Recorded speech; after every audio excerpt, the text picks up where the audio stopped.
Okay, there we go. Sorry about that. Sorry about that long introduction. But hello. Welcome to the stream. Welcome to the stream and welcome. Gotta clean off my glasses here.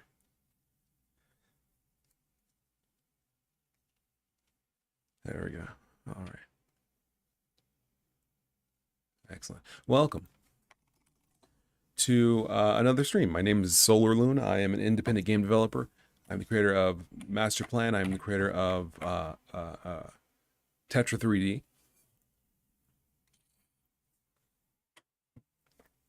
Drinker of water. And some other stuff. So basically, last time we left off, I was working on this, which is a moving platform. I added the ability to like easily set the position of your the positions of basically where we want the platform to rise to and rise from.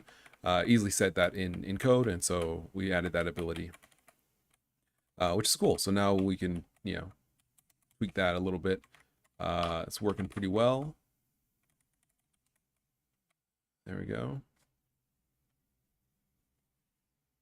Yeah, everything's going pretty well. Logic's pretty low. Total render time's pretty low. Yeah, everything's going pretty well. Hello to everybody in chat. P. Mendez says, awesome intro screen. Thank you very much. Carl Otto says, good timing. Just finished dinner. Excellent. Afix Entertainment says, you ever get that M1 chip thing figured out? No / kind of. Excuse me. On the GitHub repository for Go SDL, that's the Go SDL2. That's the framework that I use for Master Plan. I posted an issue about basically running my app through Rosetta on Mac M1 chips, and a developer, I believe, responded to me and basically said, try one of these, like the latest branch. They've added static compilation support for M1 for ARM64 Darwin targets. So we'll see. That might be exactly what's necessary, just to allow it to get to the Rosetta stage of running through Rosetta. And this is for Master Plan specifically. Yeah, hopefully it'll be problem free. We'll see, but hopefully it should be pretty easy. I'm going to implement that probably in the next update for Master Plan, and possibly along with that work on a tutorial, because that's been taken out since the previous version of Master Plan, the previous like stable beta. And also what else was I gonna do? Oh, probably like re-implement tables or whiteboards. I don't remember which of the two I'm gonna do, so we'll see. But I'll do that probably this coming week. So yes, so this is going well. This is going well. Tweaked the API a little bit for Tetra 3D. This is overall feeling pretty solid, feeling pretty good. Kind of feels like the frame time's a little weird here and there. Oh, I'm sorry, and Afix Entertainment, thank you very much for the donation as well, the $10 super chat. Thank you, really do appreciate it.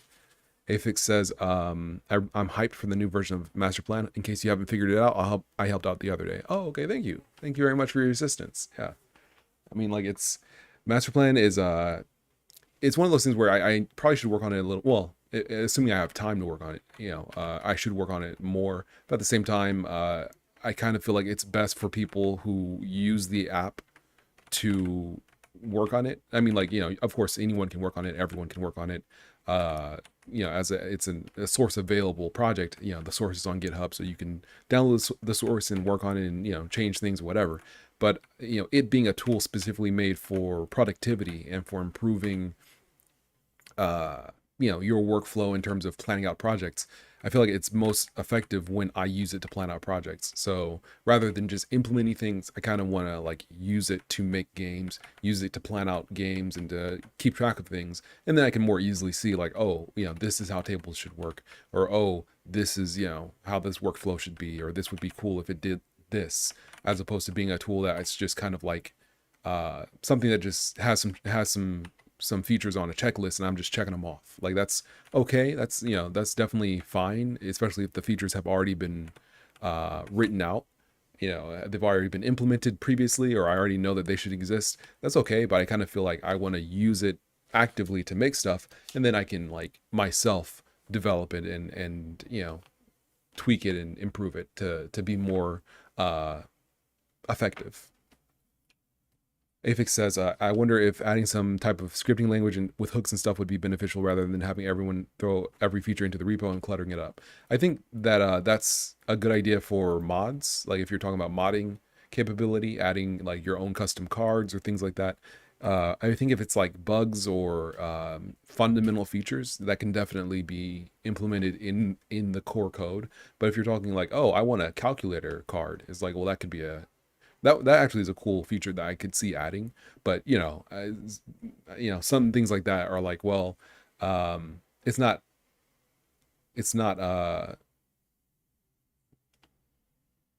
I didn't actually see that. Um, some features are really critical and they need to be in the code in core, master plan. Other features are like something that some subset of the community or some person wants, and that could be better implemented as a mod through some means.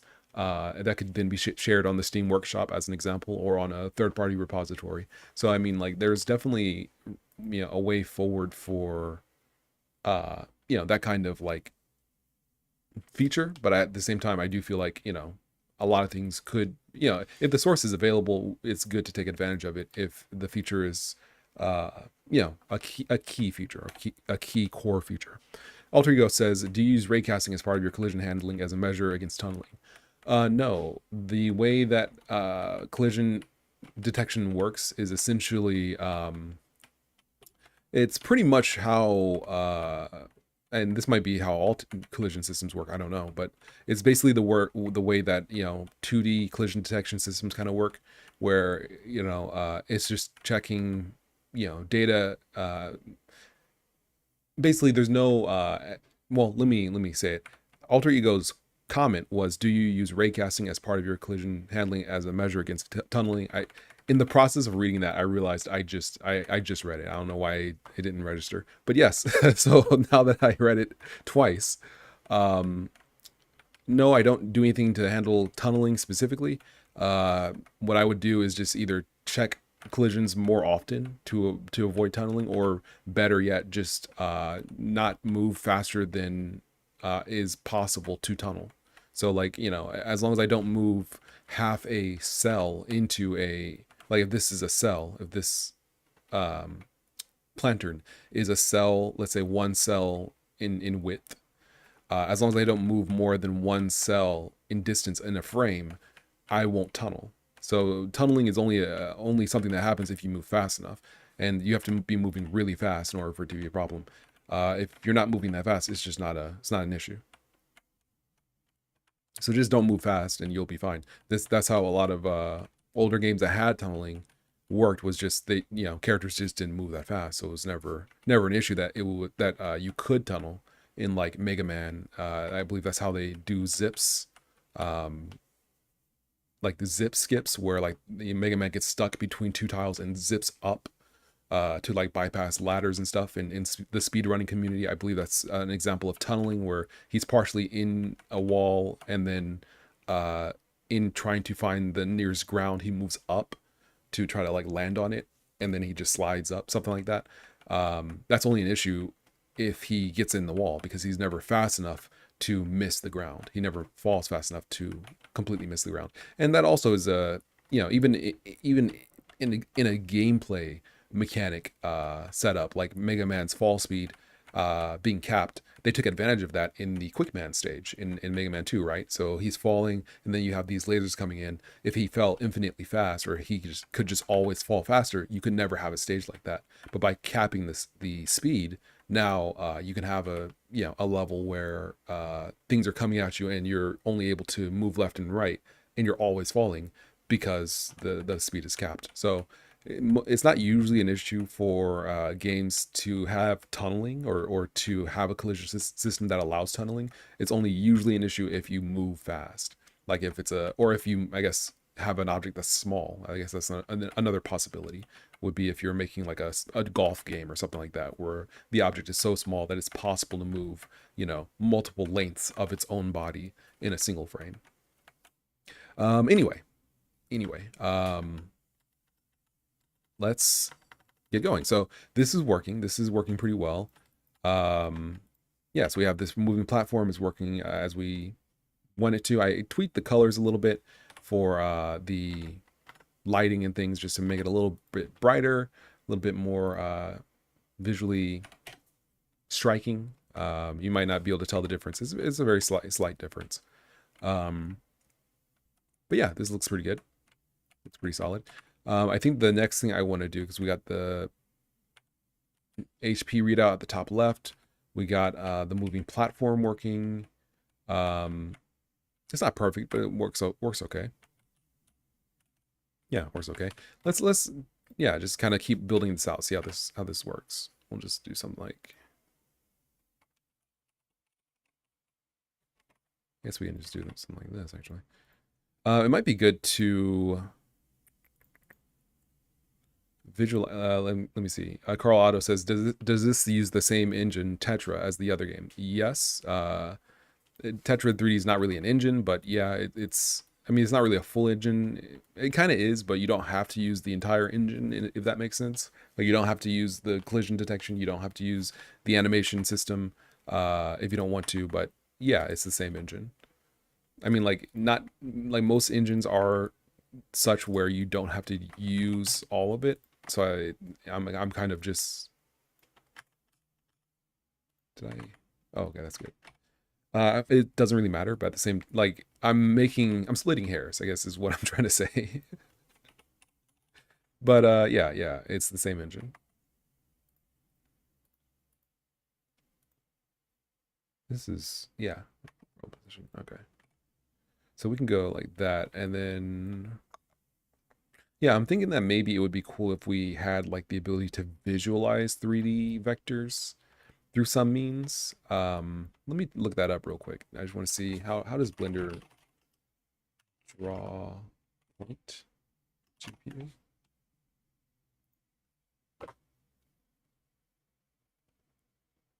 Geometries. Well, let me hold on. Altergo says, I think speed capping is the as the preventative measure for tunneling only really becomes an issue when the game speed itself collapses and the movement speeds increase in magnitude. Movement steps increase in magnitude. However, in that case, the game isn't running properly anymore anyway. Yeah, like, I guess if the game slows down, I guess that's also a possibility. If you're moving, let's say half a unit distance per frame, and that's usually, good enough in a 60 FPS game, but the frame rate drops to 6 frames per second, and you compensate. So now instead of moving 0.5 units in a single frame, you're moving 5 units in a single frame. Now you have that kind of an issue. But yeah, the game shouldn't be running that slowly, firstly, and then you probably shouldn't be moving, like, you should be moving consistently if you're going to use speed capping. You should be your target distance per frame, where it's like he can move only 0.5 units or 16 pixels or whatever in a single frame. That can't change. You can't make that depend on the game speed. So if the game slows down, he always should be moving the same rate. Because if you make it so that he moves faster, obviously, yeah, speed capping doesn't work. So I wanted to, like, visualize things like points and stuff. There's no way to draw text, is there? Triangle, 3D lines with single color, coordinates, shader, GPU shader from built-in, 3D uniform color. Well, draw. Okay, so it's not too hard. I could do this. Hmm. Hmm. Hmm. Hmm. And again. I don't know. Wireframe cube. You can avoid that by having a max frame time. So at low frame rates, the game time slows.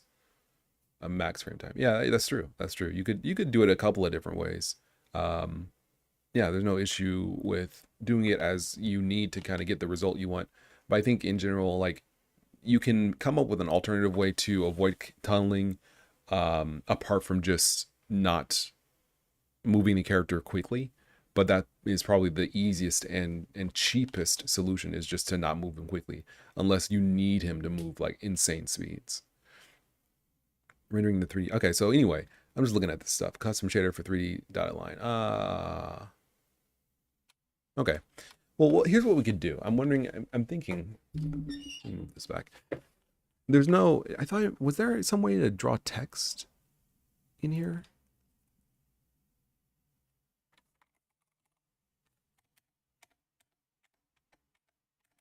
No? Yes? No?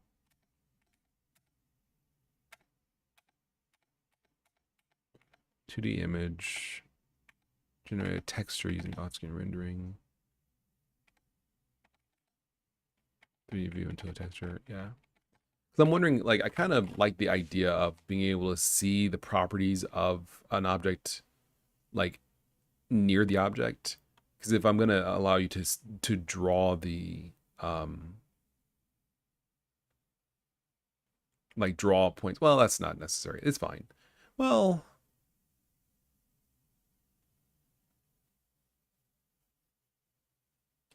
yeah, it might be cool to make a toggle where if the toggle's on, it draws like something. It draws a sphere or draw a thing. Altergo says, I don't know why, but I still can't wrap my head around how to draw a vector arrow. Do you mean it with ebitangent, or do you mean just how to draw an arrow? I'm not sure what you mean.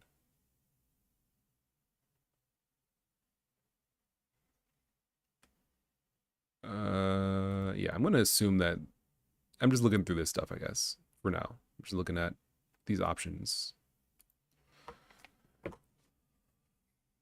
Wait, hold on. There must be a feature to do this, right? There's no...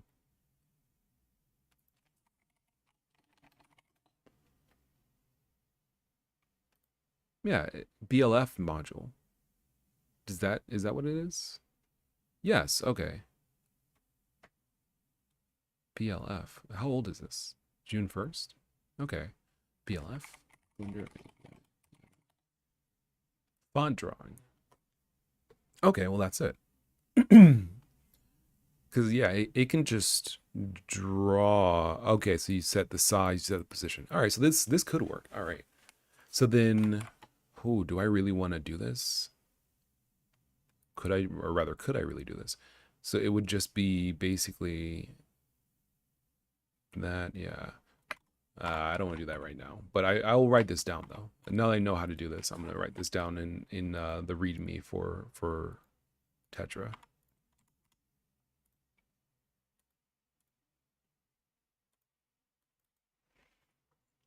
Let me get some music too. Alter Ego says, just calculating the angles of the two arrowhead segments and keeping them consistent with the rotation of the shaft. Well, yeah, you can, assuming that you have the angle is, there's, well, okay, so you mean like it's lines, it's not a triangle. So yeah, like just take the vector from the tip of the arrow to the base, normalize it. So it's, you know, like this, right? So if the arrow line is like this, let me break out a sprite real quick.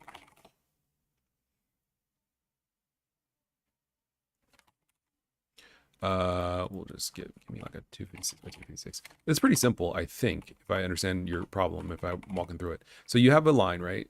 That's an arrow like this. Boom. So this is the start. We'll make it green. You know what? Let's make it blue so you can see it. So this is the start here, and this is the end here. So you have the, so now you want to draw the arrow lines at this side. So you can get a vector starting from the end going to the base, right? So this is another vector. You normalize it. So now it's like this, it's only this large. Then you rotate it. You want to rotate it by some degree, some radian or whatever like that. And then you do it again like that, and that's the end result. You get that result. Now, if, yeah, that should be it. Let me think. Well, if you can't rotate it, I guess like that. You would have to rotate it. You'd have to rotate the lines using the tip, the end as the base. So you'd have to subtract, like once you make the unit brick, the unit little piece like that, you now subtract the both the start and end positions from the end position. So basically it's like this, assuming that this is at 0 0. Now this is the end, like that. We'll make this a different color, like that. And then you can just rotate it a little bit, move it back, rotate it a little bit, move it back, so that you end up with this. If I understand your problem, I'm not sure if I just explained it correctly or not. Alter Ego says, "Oh, of course, thank you. That makes perfect sense, Doe." Okay, I'm glad to hear that. That was exactly what you needed to hear. Because otherwise, I think just like walking through it in my mind, I'm like, that's not. You can't just do what I just did. But depending on your API or what engine you're using or whatever, it might be that it's that simple. But you know, if you're doing it by hand, it might not be that simple. If you're using a vector library, then it usually they have, or at least the one that I use, it has functions to rotate vectors around an axis, so it's not too difficult. Like you don't have to think about it too hard. But if you need to rotate the vectors yourself, if you need to do that math, there's like tutorials and stuff on Stack Overflow or whatever that will allow you to rotate it around an arbitrary axis or the viewing axis if it's a 2D vector. Carl Otto says, in a game I'm working on, game logic is set up for a fixed low FPS. The graphics are drawn asynchronously. Oh, okay. Interesting. Here we go. Let me write this down before I forget. This is drawing property status to screen for each object.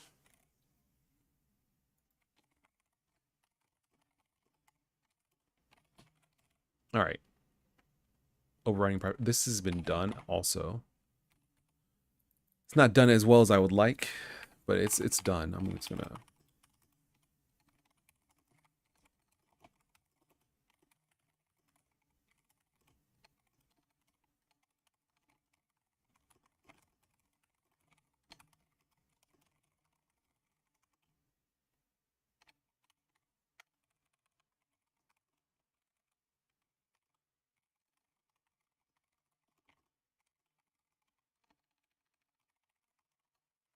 All right, something like that. You should consider making some 3D graphics tutorials if you haven't already. Ah, no, I don't. I'm not at that level. I feel like. I feel like. Well, I think I am, but I don't know if. I don't know if. Maybe I should. I don't know. Alter Ego says it makes sense, I guess, to just take the normalized vector from start into start and rotate it a certain amount one way and then another and place those rotated vectors at the end of the main vector. Yeah, it's not too hard. If you're making a triangle for the arrowhead, then you can just like do the same thing with the unit vector and then just take the tip that heads toward the base and then rotate that around. Like you just rotate it by 90 degrees or flip the X and Y positions because that represents a 90-degree rotation as well. Like if it's a 90-degree rotation, then it's easy because all you got to do is this. So like let's say this is our grid, right? Like boom, boom. If your grid point is here, let's say these squares are like units, so it's this is like 1 1 2 2 3 3. So if your point is at 3 3 3 like this, 1 1 2 3 1 2 3, then if you take Y for example, you negate it, that's a 90-degree rotation, right? So 3 negative 3, and then if you flip the X, now it's 90 degrees as well. So you can take a position like this, 3 1, and then just flip one of the values, and that represents a 90-degree rotation. Like that. Flip, flip, flip. That's assuming that it's a purely 90-degree rotation. If you're line is arbitrary, let's say you have a line that's like this, right? And you say, well, I want to rotate it like, let me do something like this, like that. And you say, okay, I want to rotate it so that it is a 90-degree rotation, like, let's see, 2 and then 5. So it's like 5. Oh, no, wait. Yeah, 5, 2.5, 2.5, 1, 2.5, 1, 2, 3. Yeah, let's say that you're trying to do like a 90-degree rotation like this. This isn't visually accurate, but let's say you're doing like that. You can just take the X, put that in, or take the Y, put that into the X, take the X, put it into the Y, and that represents a rotation. And then you just need to flip the sign for those as necessary. Yeah, this is not, that's actually pretty accurate. So like this is, here we go. This is 2.5, 2.5, oh no, I'm sorry. This is 5. Yeah, 5, 2.5. Then this should be 2.5, negative 5. Like that. So yeah, you can just flip the, like, transpose the X and Y and then flip the sign as necessary to make a rotation. A 90-degree rotation. Flipping both signs is 180 degrees. Anyway, for 2D. For 3D, it's similar, but obviously there's another dimension. All right, so this is working. That's actually not working too shabbily.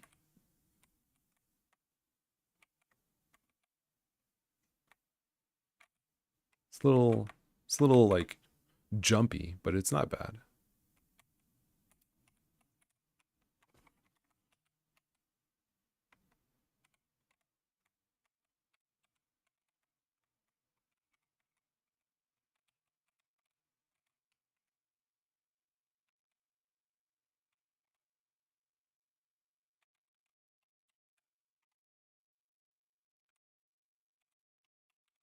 Okay, yeah, this is pretty solid.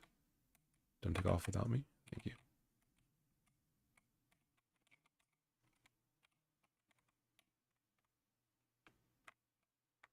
Yeah. Okay, so you see the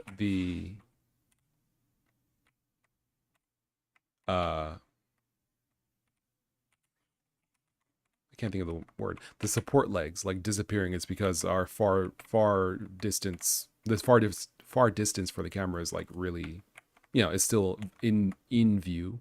So that's part of the issue. But overall, this is, oops. Yeah, overall this is pretty good. Pretty good, not bad, not bad.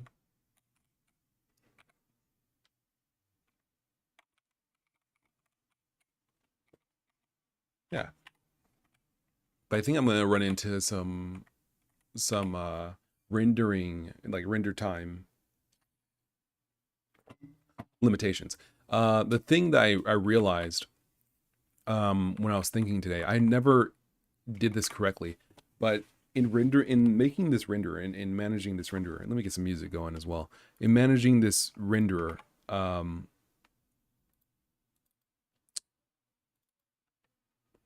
let's see. There we go. Let's get some of that in there. Game Novice says it'd be a hilarious dev stream challenge where if you die during playtesting, you have to start the project all over again. Infuriating for the developer, fun for us.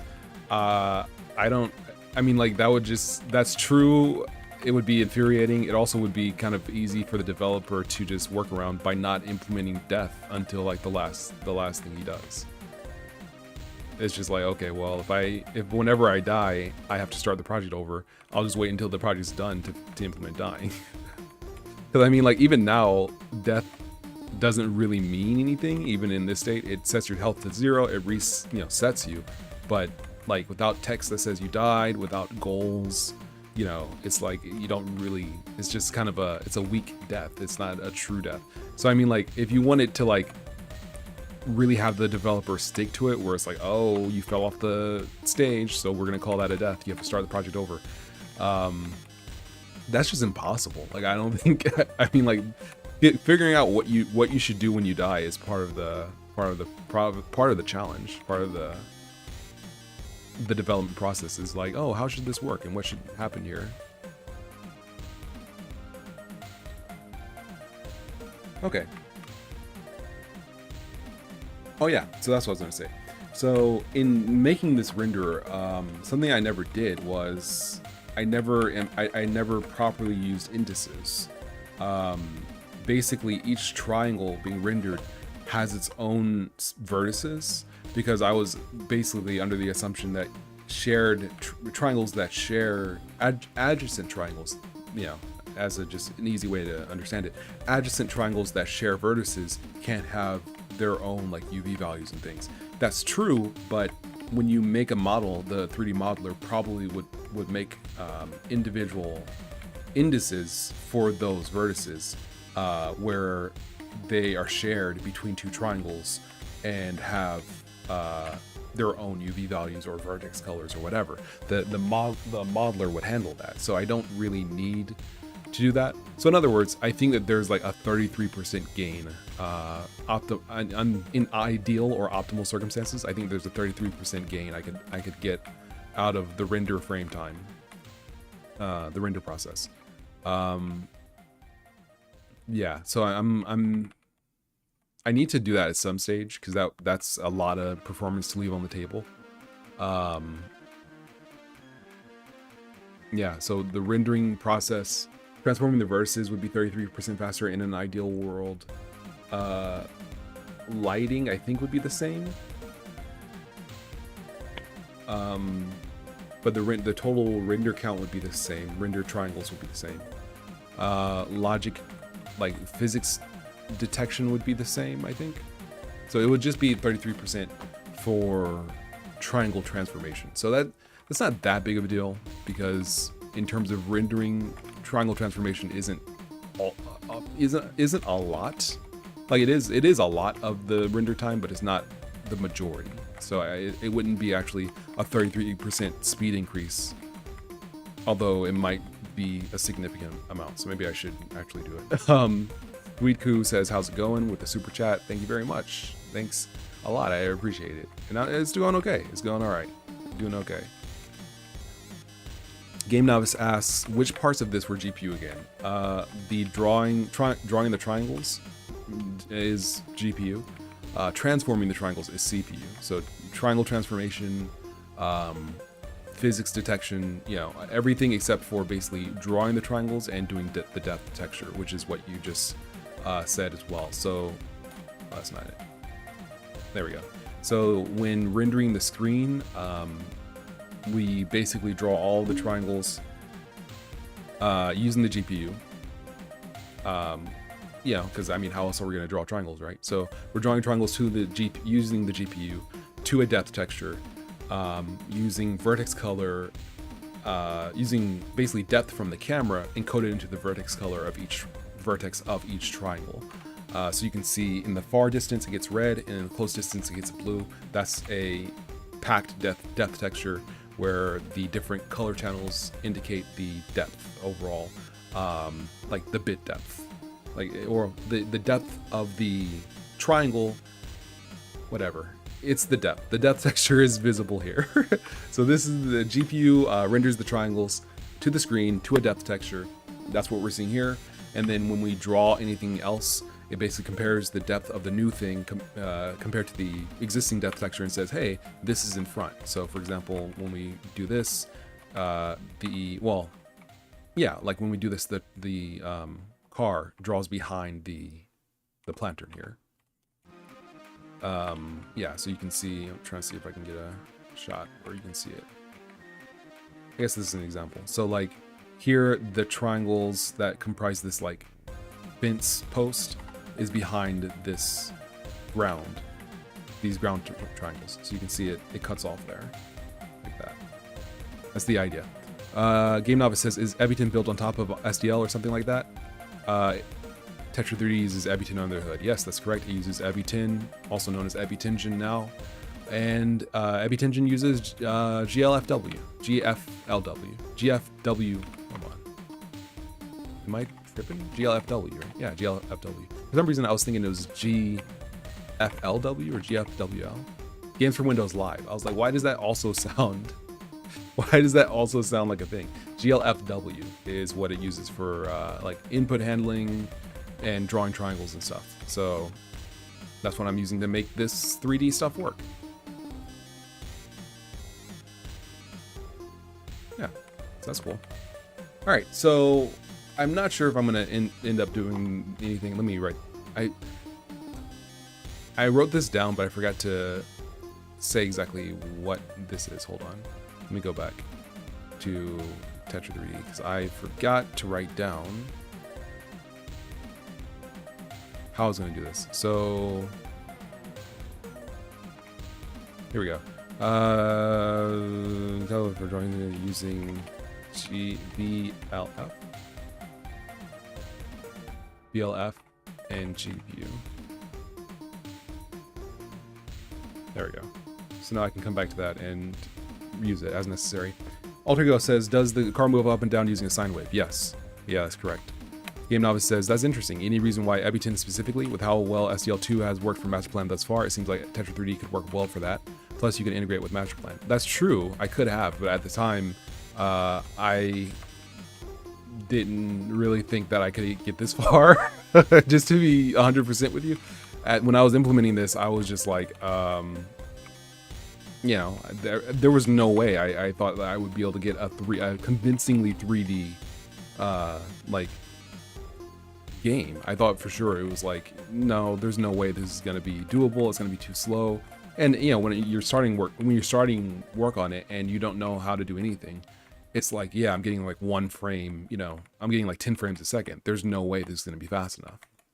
But then you optimize it and stuff, and then now it's usable. Now it's, you know, I can make a full game in this. Like, this is fine. But SDL only got the ability to draw triangles recently, I believe. I think that was added like a year ago, a year and a half ago.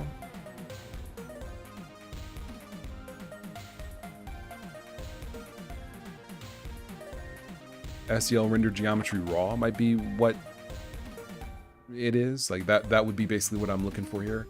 I think that was just like really recently added before I even started this, maybe in 2021 and a half. And then on top of that, Ebiton tries to batch triangle drawing together, which is a good speed increase. Otherwise, if I was just drawing each model individually, I think the cost of CGO would kind of come back to bite me. I believe, but I'm not sure about that. Like, I would say SDL2 is a good choice for general game development or something like that. But if you, well, I would probably, yeah, I wouldn't put down SDL2. I think that the API is a little antiquated. Like, it's a little tough. It's not very like easy, and the breakup between like the mixer and the image loading and like font loading, having everything in its own like headers and stuff and its own modules, I don't really like that. I kind of prefer everything to be together, because that just makes it more complicated and harder to like build your project when you're like building something and it's like, oh, you need SDL GFX, but that's not, you know, core SDL. That's something some other guy made that, you know, is a great tool, but it's not core SDL too. So even though you can install it like all the other SDL stuff, you have to like hunt down the source, and you know, for that specifically, it's a little bit more of a pain compared to GLFW, as I recall. So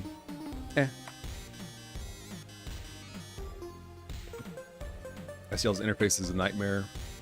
Yeah, like I like SDL2. I think that it's really useful. It's, you know, obviously really cross-platform and really battle tested and optimized and all that. It does what it does very well, but it does feel kind of old in terms of just like how everything kind of fits together.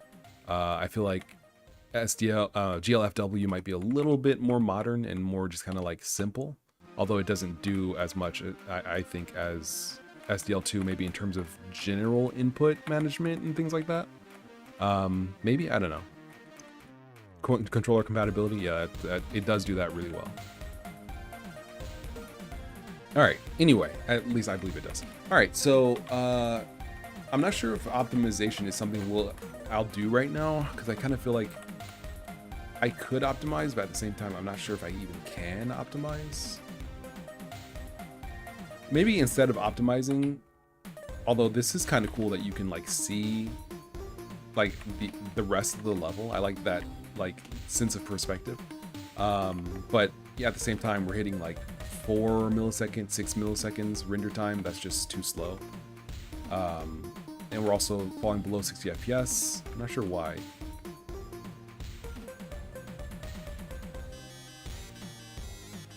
I'm not rendering that much stuff. It might be unrelated to Petra 3D / Ebutension then, because it might be something else making it slow. Game Novice says atmospheric fading. Yeah, I might like there is a slight fog effect to make it like kind of feel bright, but I can just make it a straight up actual fog that's more aggressive. In favor, you know, just to make it.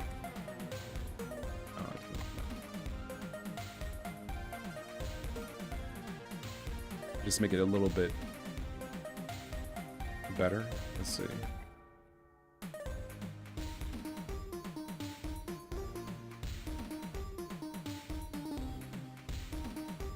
I fell off. I'm trying to see. Hold on.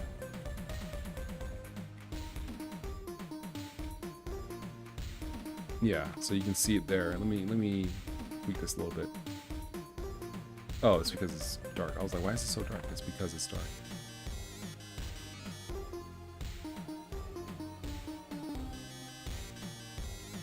Yeah, so you can do something like that. I think I added transparency actually as an option. Yeah, transparent. Which is interesting. So everything fades out over distance. That actually works really well.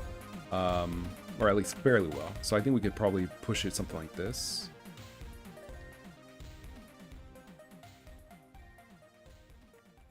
Oh no.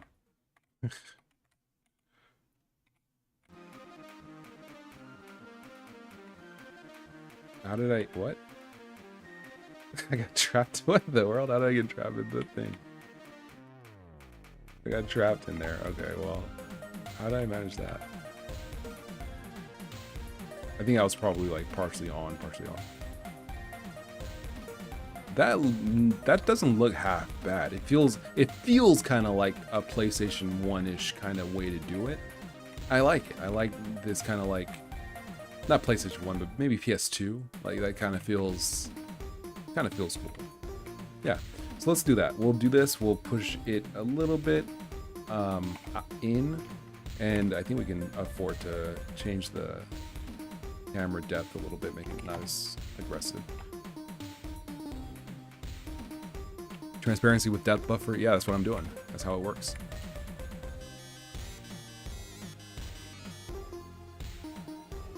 That's weird, dude. That's weird.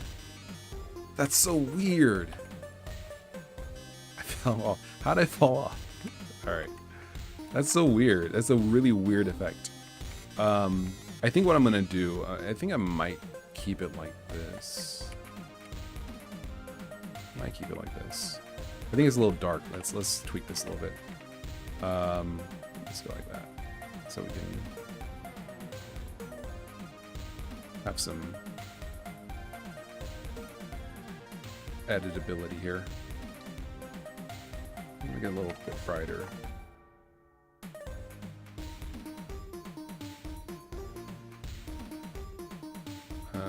Let's make it a little bit brighter too. I think that's a little bit too bright actually, but let's give it a chance. No, I think that's too bright. I think this is just too bright. Yeah, that's too bright. Let's go back to 1. Save. That's better. That feels pretty good, I think.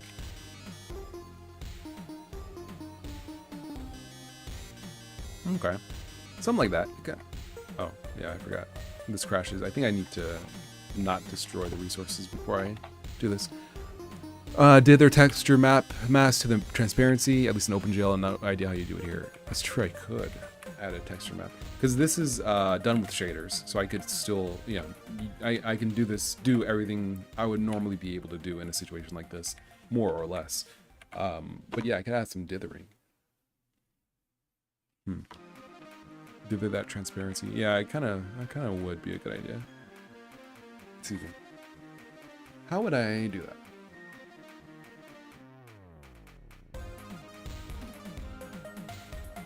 I mean, there's a couple ways I could. I'm just thinking about what would be the best way to make it, because this is built into Touch 3D as an option, as a, you know, in the API.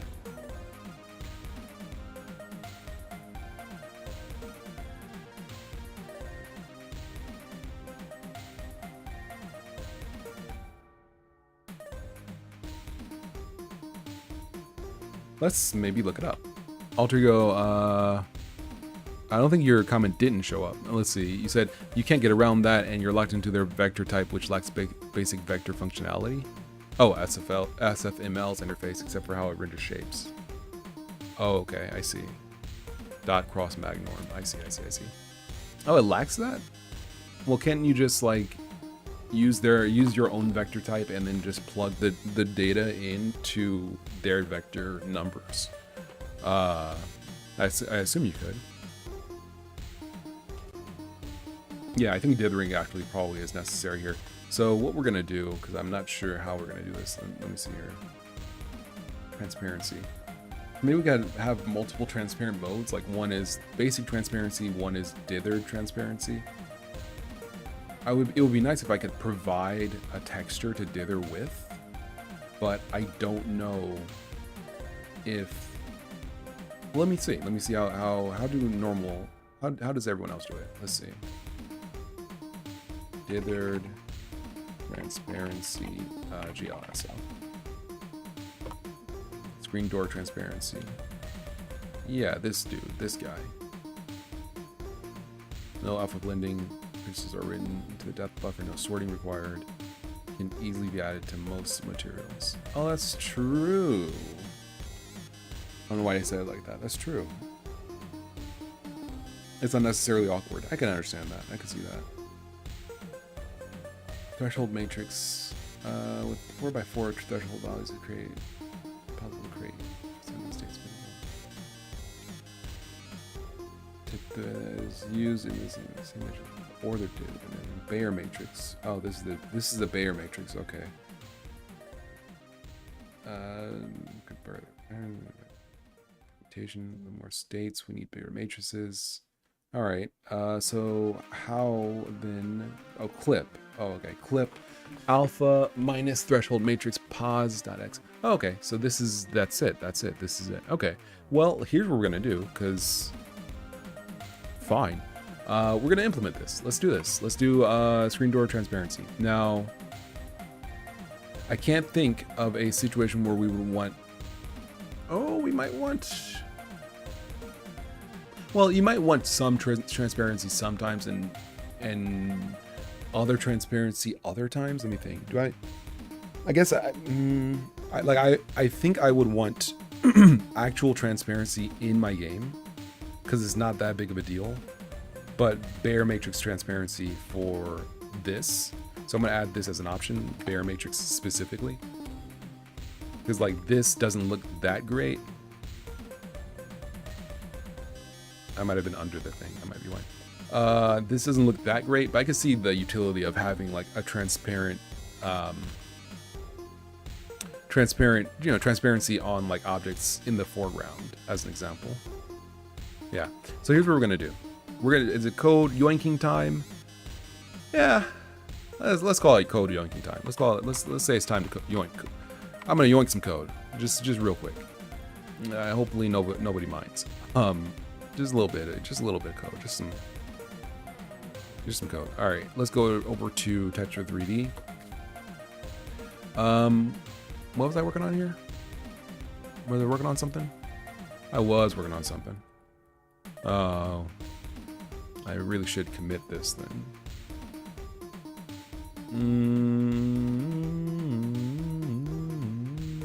What did I do that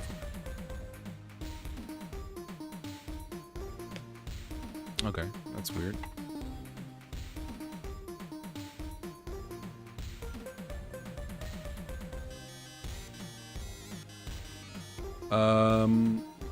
Yeah, I don't really want to take time to commit this because I really want to look through it before I do. I should have done this before I came on here. But I guess most of it is kind of the same thing.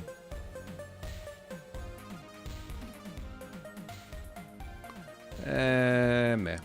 Alter Ego says, I think it's better to provide a draw function that lets the user pass their own coordinate values directly. So you don't have to use a Bayer matrix. You can use any matrix, you mean.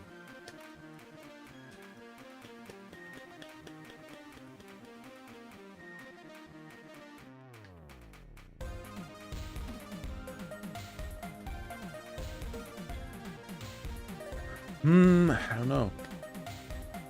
I'm thinking. I mean, people can make their own fog function. Like, they don't have to use this one. Their own like fragment shader. But I mean, yeah, I guess so. I guess that's true. Threshold matrix. The thing I'm thinking of is this. It looks like this is the position of the pixel, the frag coordinate on the x-axis and y-axis, modulo 4 because it's 4 by 4, right? This is a 4 by 4 matrix. So if someone wanted to provide their own matrix, it would have to be 4 by 4 unless we made that a uniform that you could set. Now, I feel like that's just overdoing it. Like, I think it's best to just make it so that if it looks good, that's just what you run with. And then if you want to make your own, shader, you can extend it. You can make your own fragment shader, make your own threshold matrix. Do what you want. But I kind of feel like there's no need to make this specific feature something that is like overly done, I guess, if that makes sense. Like, let's get it implemented first and then see how it looks. It might not be even doable with Tetra 3D. Should be, but things happen. Let's see. So let's implement it first. Fog. Where's fog at? Transparent.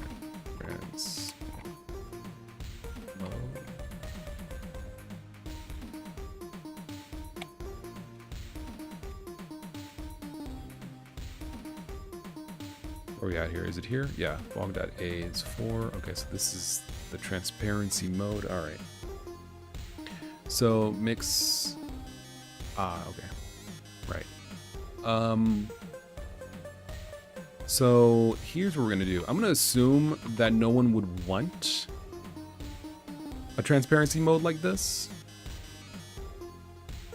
Well, I can't assume that. Let's add it. Let's properly do our due diligence here. And for transparent, we will make a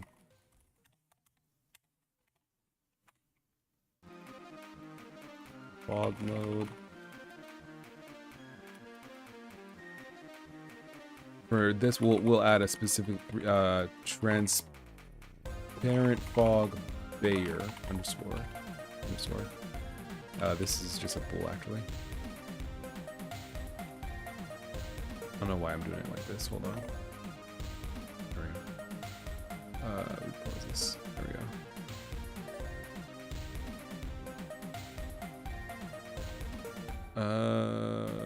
Bayer.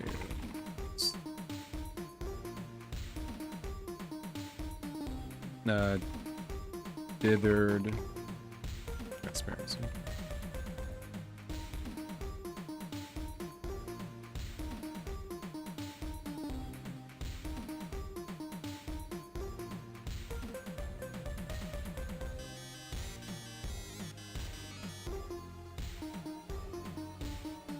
Is that it? Get set. Okay, well, we don't care about getting your setting. That should be fine. I won't say that every fog should be Bayer matrix. Like, I mean, like, that's something that can be set on a per world basis. That's no problem there. Yeah, so we're fine there. So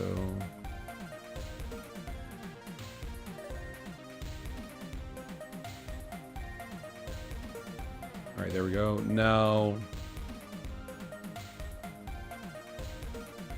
easy fog mode.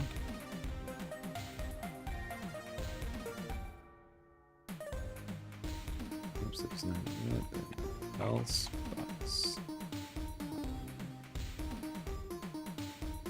D3D fog, transparent fog dither.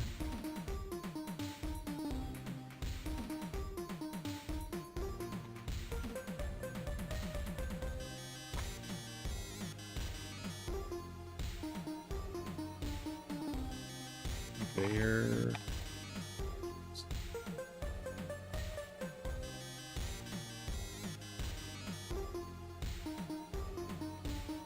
Okay. All right, so that should do it. Sorry that I was jumping around a lot. I was trying to figure out, like, did I rename these correctly or what?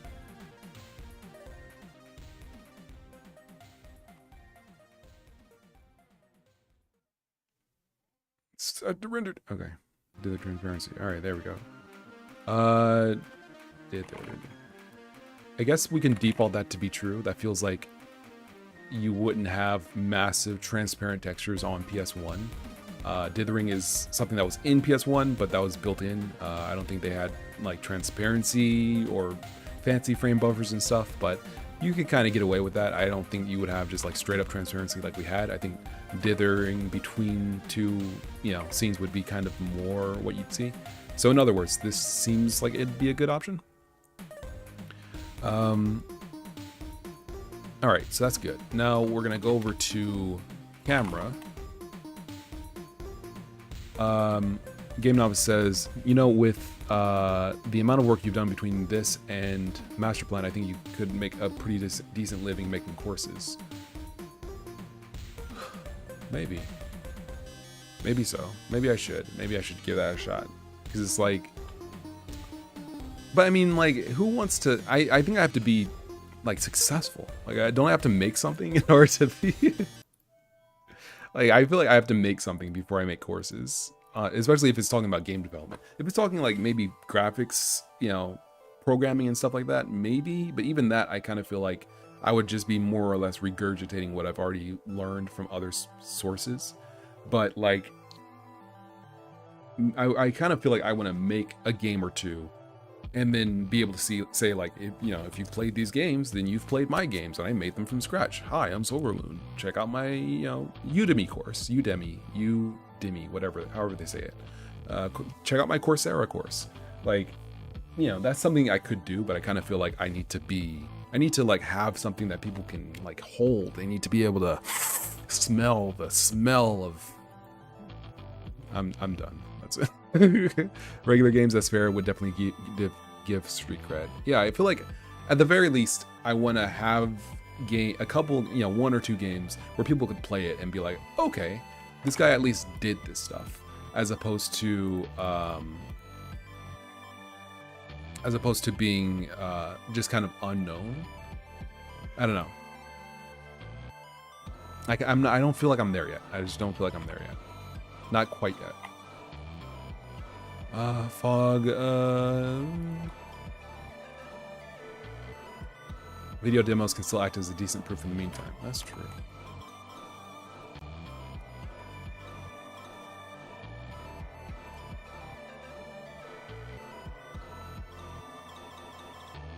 Do I want to make fog transfer? Yeah, there's no reason to overdo this. That's fine. VLTF. Transparent.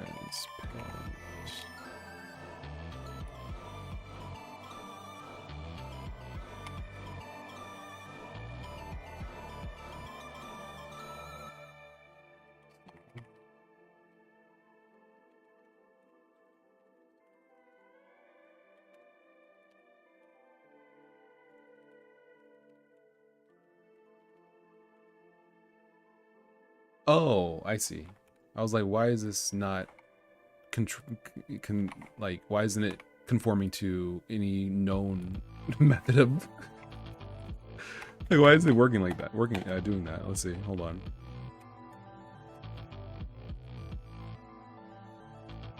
This is what I'm looking for. Okay, here we go. Fog mode. If in the world.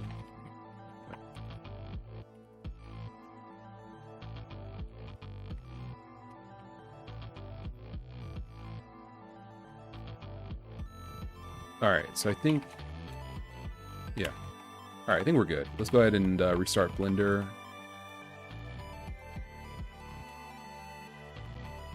And give this another shot. Okay, do the transparency save. All right, cool. Now let's go back over here. Boop, boop. T3D trans. Oh, dither. Oh, Skybox outdoor. Okay, yeah, no.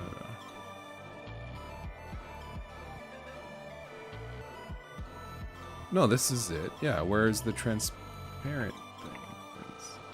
Dither. Yeah, it's not in here. Alright, it says it's exported properly. This is. Whoops.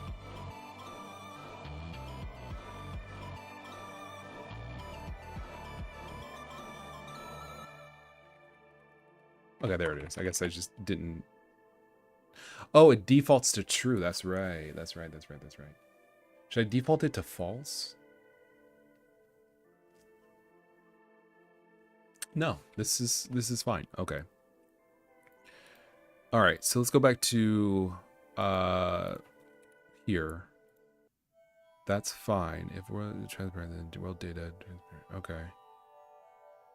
This is okay, yeah. So then go back to world. Oh no, GLTF.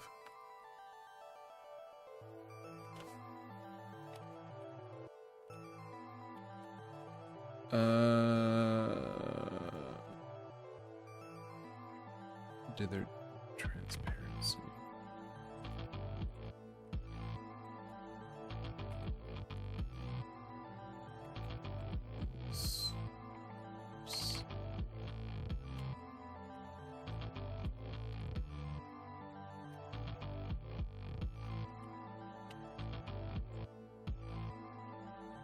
I guess we just say B. Because I think it's just 1 or 0, right? Didn't we see that here? Yeah, dither transparency is 1. Okay. So by default, dither fog should be set to true. Okay. Clone, new world, dithered. All right. Alter Ego says SFML adopts a strong object-oriented programming approach, which, while very nice in many ways, is, I feel, overkill and constraining when just trying to render basic shapes. Yeah, I could see the problem with that if you're looking from the perspective of an API. That feels like it could be a little bit of a problem. Did I... Okay. All right, so this is working, I believe. So now what we need to do is we need to go to... Can I zoom this in a little bit? Thank you. I think now what we need to do is go to the camera and actually do this. So we will make a bool dither, or var dither. Go back over to fog. Set uniforms. Okay, here we go. Dither. World.dither fog. Okay. So if this works, then we should be able to do something like this just to kind of test it out. If dither color text RGB equals vec3 111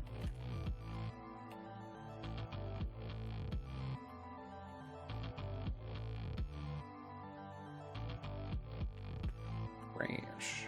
Unexpected uniform value type dither bool. Does it not have bool? Kage. Heavy Tinjin. Does it not have bool? I thought it did.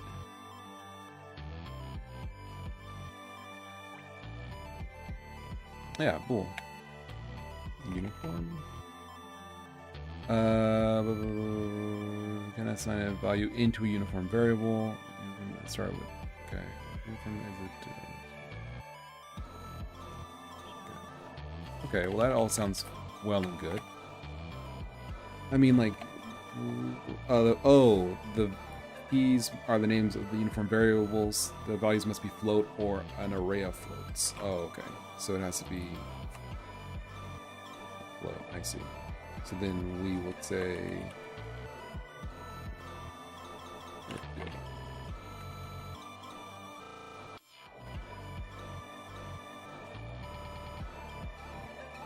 All right, something like that should be better. All right. Oh yeah, and let's say if dither is greater than 0. All right, now let's go over here. Wah? Unexpected. Oh, there's no float 64. Wait. Unexpected value type. Oh, it only float 32s. Oh, okay. Let's go back.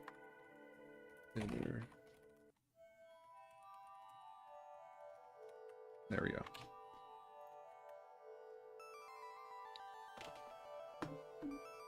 Okay, so this is what it looks like. Yeah, that's pretty accurate. Now, what we want to do is just instead...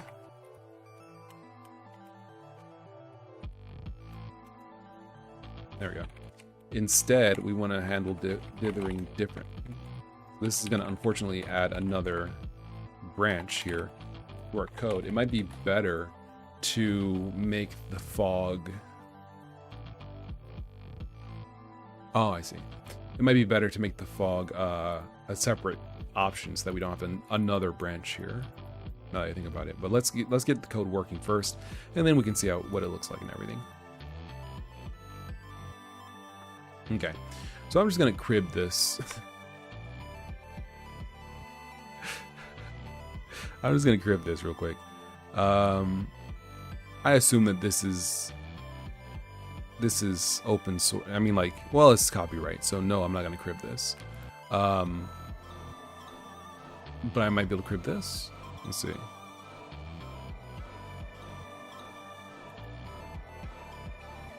We initialize the return value matrix as for value. We multiply our capacity by 16, store it in a variable. Oh, this is a lot more complicated than the way this dude did it.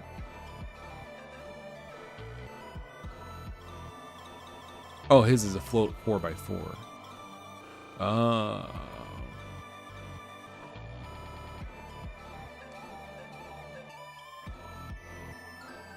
I'm just thinking.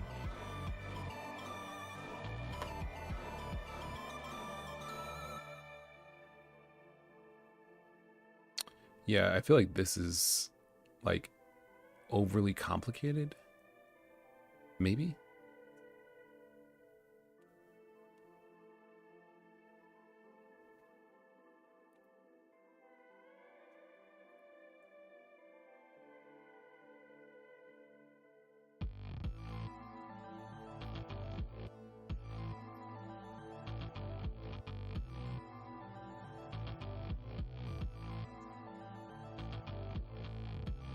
That's just where I was, yeah. Dither planet. Let's see. Dither effect. Construct 2. Oh, lordy.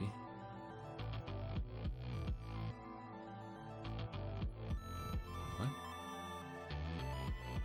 Oh, lordy. That's not how you do it, Joseph.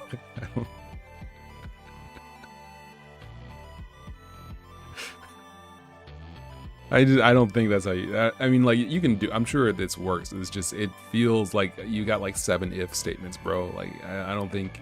I also have multiple if statements, but that's because I have to. Like, I have to switch off of which fog effect which fog mode you chose. But, like, I don't think that... let me not drag this man for no reason.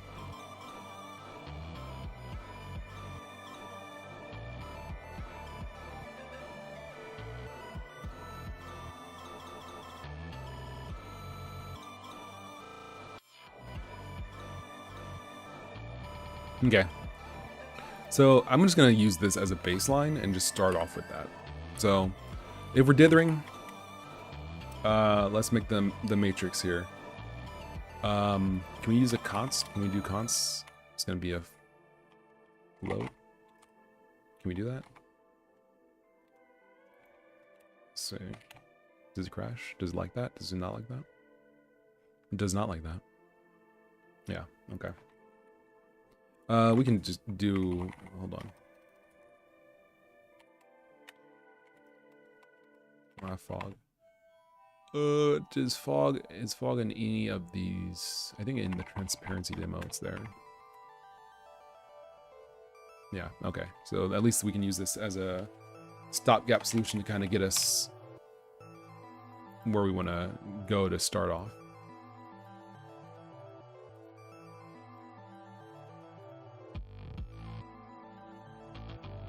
Okay, transparency, let's go there. I thought it had fog. Does it not have fog? Oh, for sure. Does it? Oh, for sure it did.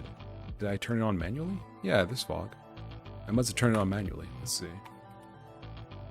Main.go. Transparency. Yeah, we don't need this. What was the color? Overwrite. 0.8, 0.91.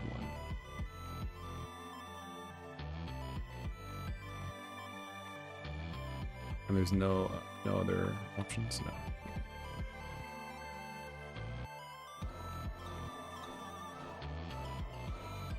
Okay, so this is roughly the same thing. All right, now let's go ahead and turn it to transparent, save. All right, so now this is working. Okay, so let's go back to camera. This is gonna be, so we can't define this. No, there should be a way to make consts, isn't there? Surely you jest. Surely there is.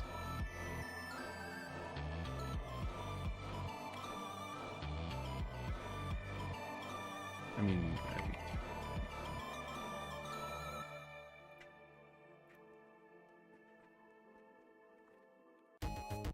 yeah, beautiful. Let's see, const. There's no const. Oh no, that's no good. That's no good at all. This might not work. Oh, I guess we'd have to pass it as a uniform. Okay. So we have to define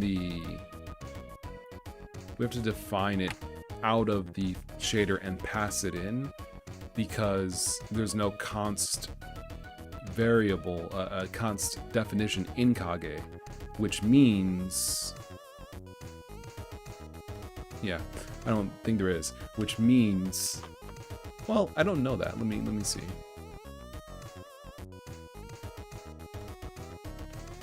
Like maybe it's, yeah, maybe const Bayer matrix.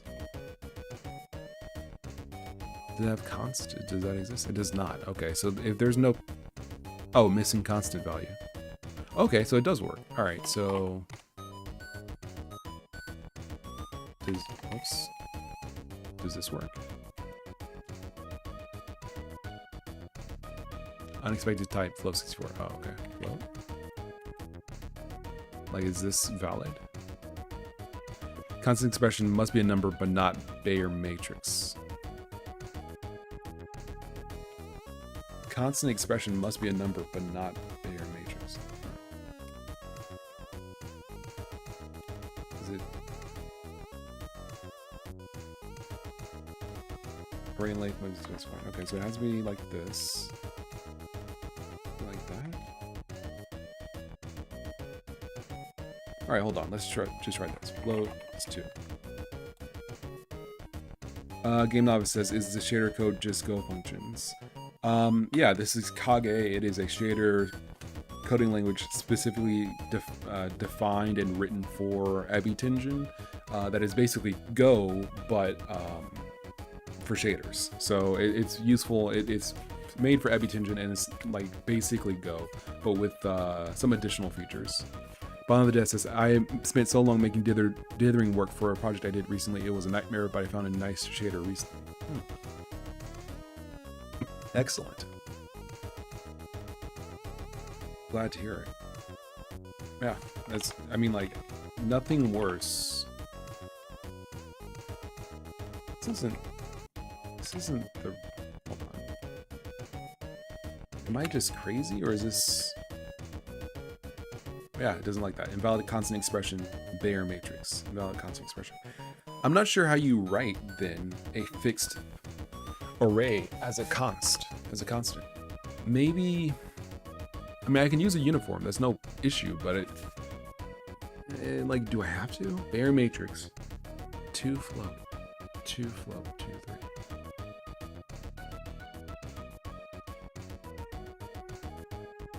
That's Bayer matrix. This is the right order. I can't think of how else I would do this if this isn't it. All right, so I guess I'll just make it a uniform. It's not really a huge deal, I don't think. Not sure if it will handle something like this. If not, then it would have to be a 16 length float array. Yeah, array of array is forbidden. Okay, fine. So then 16, it would have to be a 16 float array like that. Okay, so let's go back to where we say dither. Bayer matrix. It's gonna be a Bayer matrix. Bayer matrix can be a constant, actually. We don't have to calculate this but once, so we will do it.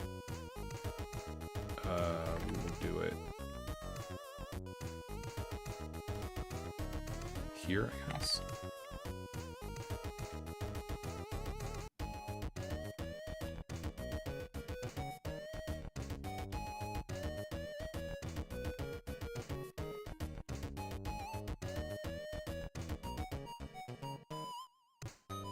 Value of type 16 float 32 is not constant. How is it not?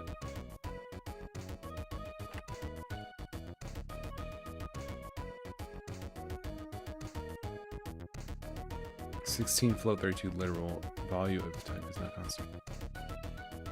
Oh, maybe it's not maybe. Okay, let me see. Is that not possible? Use bitwise operands based on PSS rendering. Yeah, I don't think the link you post will go through.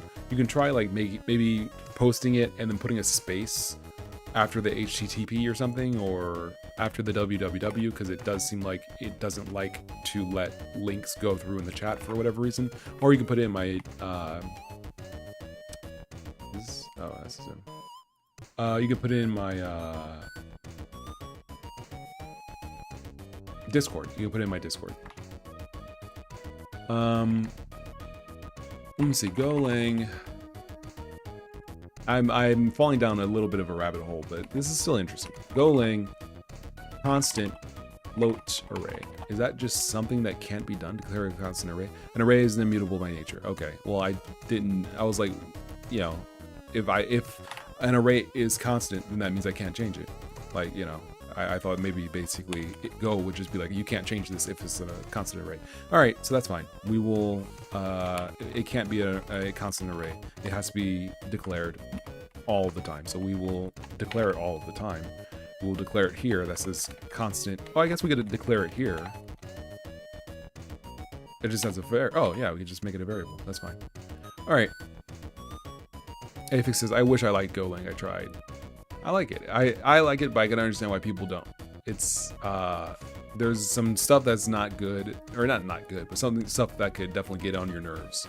But there's also some things that are pretty good about it that I like.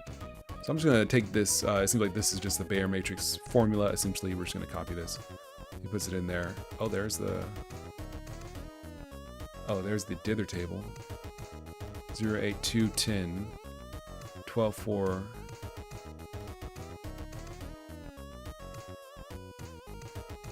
Ooh. I'm liking how simple this is. Hold up. Run dither crunch during an initial rasterization by adding this at the start of your material fragment shader and not in post processing. This allows for pretty high quality.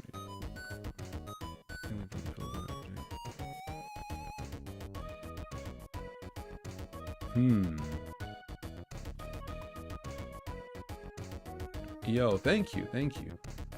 Thank you, Bon.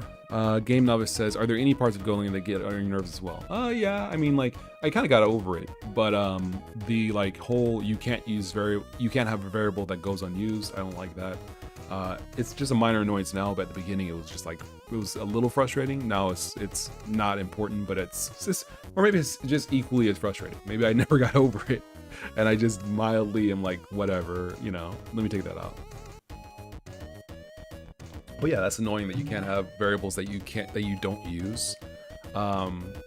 Although I do understand the utility of it, because that lets you know, like, hey, are you assigning something to this and not, you know, using it, or are you declaring it and not assigning it?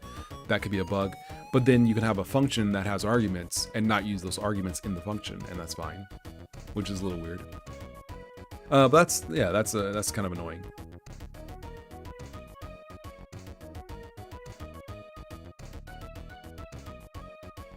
Extrapolate 16-bit color flow to 16-bit integer space.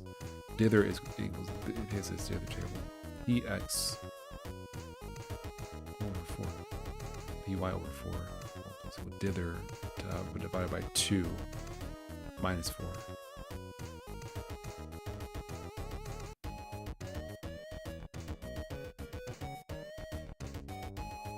And then we lerp. Oh, I see. So then it's going to be doing like bitwise math here. Truncate to 5 BPC precision via bitwise AND operator and limit value max to prevent wrapping. Okay, I'm going to try this. Although I don't know. Where is this from? This person only has this one this one thing on there. Is there any explanation for this? Like, where did this come from? And there's no, yeah, there's no, okay, like there's no explanation. All right, well, I don't know if I want to use this then, because it's copyright, although I do like it. It does look super simple, and this does look like basically exactly what I need, but without a copyright, with a copyright and without a license, is kind of, I'm just kind of like, I can't really just like take this and re-license it under my own thing as MIT, although it does look good. Oh, Twitter post. Thought I'd share it.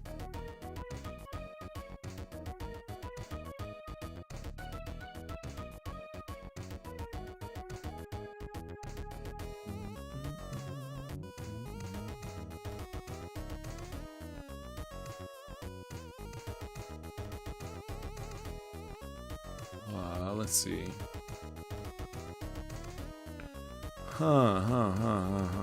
Okay, well, I mean, he shared it. I don't know. I mean, I'd assume he shared it, but like without a license, I can't just grab it. I can't just take it. But I can take the idea at the very least. I guess either way, I'd have to adapt it. So I'm just gonna adapt it and give them a reference here. So the Bayer matrix that he uses is as follows. It is 0, 8, 2, 10, 12, 4, 16, or rather 14, 6, 3, 11, 1, 9, 15, 7, 13, 5. Now, I'm not sure if I actually will want to use this method either, because his dithering code basically is a PSX shader that emulates, 15-bit buffer precision, dither table as the process. So it's gonna give kind of the same look for the alpha. That's the only thing that we'd be applying it to. For the alpha, effect of the transparency, we don't really want it to be PlayStation-like, specifically. Like, it's just supposed, well, 15-bit to 16-bit is not a huge difference. No, we're going to 15-bit versus 32-bit. Yeah, that's kind of a lot, kind of a larger difference. Yeah, I don't know about that.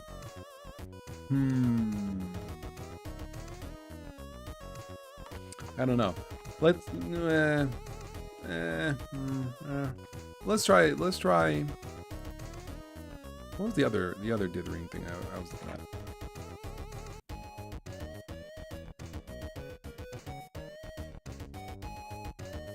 Wait. Oh, I think there we go. All right. Let me move this because I do like that dithering thing. It might be very useful for a let me bookmark it. Might be useful for another shader to give PS1 even more PS1 vibes, but at the same time, I don't know if I want to use that. There are a lot of ways to dither, so in the end, it's whichever works for you. That's true. That's true. There are quite a few. Thank you. Let me try this one first. Let me try the one I found here, because this seems rather simple. It might be this simple. So 1.0 divided by 17.0, 9.0 divided by 17, 3 by 17, 11, 13, 5, 15, 7, 4, 12, 2, 10, 16, 8, 14, and 6. All right. Okay. So then what it does is it clips the alpha minus threshold matrix. What is clip? It doesn't say what clip is. I assume that's clipping between 0 and 1, right? Alpha minus threshold matrix. Alpha minus...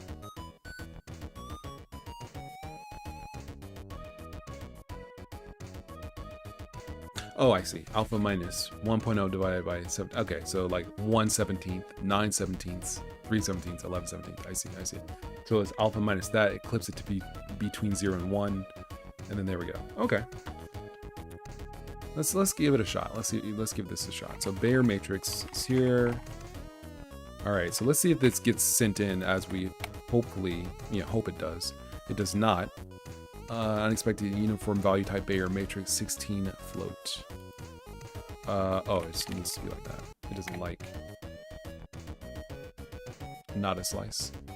Ring length must be. Oh, okay. So it needs to be Bayer. It needs to be just a slice. It can't be a 16. Yeah. Okay. All right. So this is the same. Cool. So now what we want to do is we want to clip. Really? Let's see.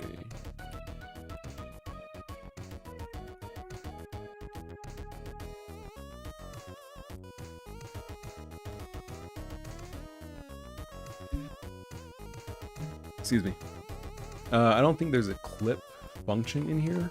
There's no clip, right? Is it what's it called? Not clip. What's it? Cap? Not cap. Is it what's it called? Where it's like clamp. So we're gonna clamp this between 0 and 1, but instead of this,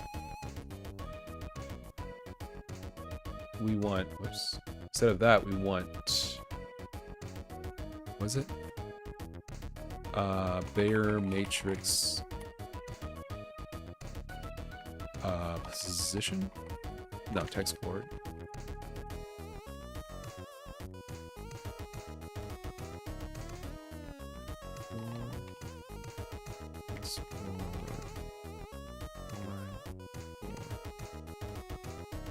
Now, the thing about this, I already know it's not going to work, Text chord, is that a... I think text chord is just 0 to 1, right? I think position is also... I think it would be... We need to use position first, and then secondly, I think we also... I think position... The destination position in pixels. Okay, so this should work. So this will work. Not text chord, but position. Firstly. Now, secondly, I don't think this will work because we can't access a one-dimensional array like this. Let's give it a shot, but I'm pretty sure this will just straight up crash. Yeah, operator not defined on the float, so that's also a problem. So we need to convert this to an integer.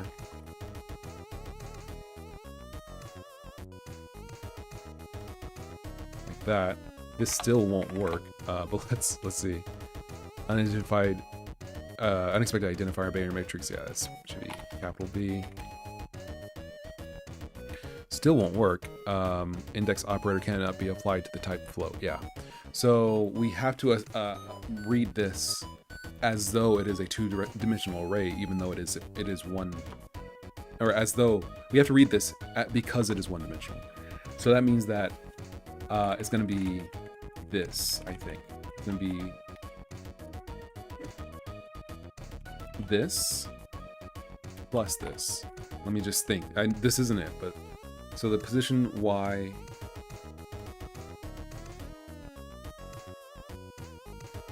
Let's see. This might be easier if we do it like this. YC is this. We can say YC is this. XC is this. Okay. Now, so position Y. So I guess it would be times 4. YC times 4 plus.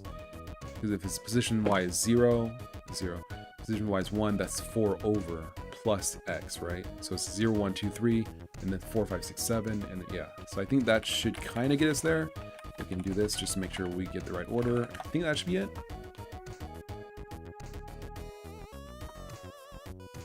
Oh my. This is hype, but this isn't right. But it's hype. It's hype. This is hype. This is hype. This is hype. This is hype, dude. This is hype. Okay, so I think it's working. I think that's the I'm pretty sure that's the pattern. It's just not like it's just not dithering out correctly. So we want to I guess we want to like modulate this by the alpha, something like that. So like something like this, something like that should kind of get it there. Nah, that's not right. Let's see, clamp ABS times Bayer matrix. Bayer matrix. Let me see. 1.0 divided by. So maybe it's plus.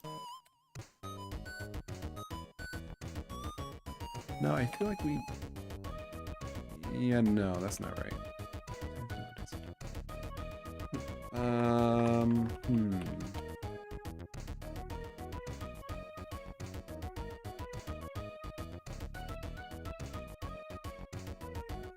That's how to index a 1D array as though it was 2D. Yeah, I got that, I believe. Y times width. Yeah, plus X. Yeah, that's correct. That's what I got here. But thank you. That's correct. However, I need to now get this pattern to like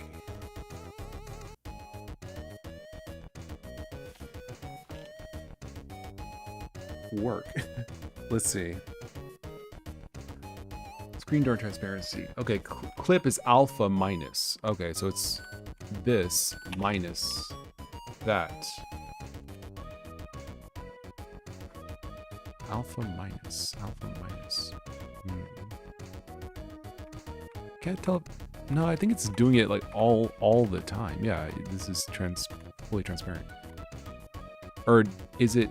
Oh, okay. Well, that's not. Yeah, let me do that like that so I can kind of see whether it's working or not. Yeah, the alpha's not working. Clamp 1D 1 minus D minus D minus 1. I don't think I'm wrong on how this works.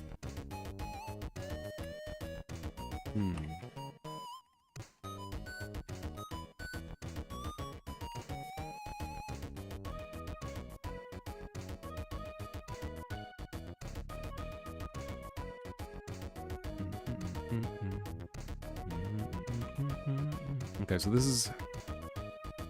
Oh, that's true. That won't work. Oh, transparency.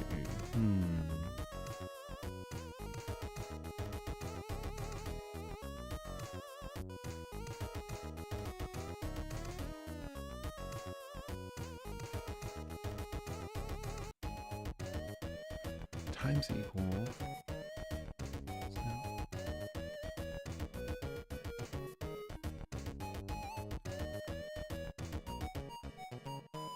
M's 1 minus D minus Bayer matrix YC. Like, if I can get this to work, though. Yeah, if I can get this to work, buddy. Ooh. It'll be ridiculous. Let's see. So color text A.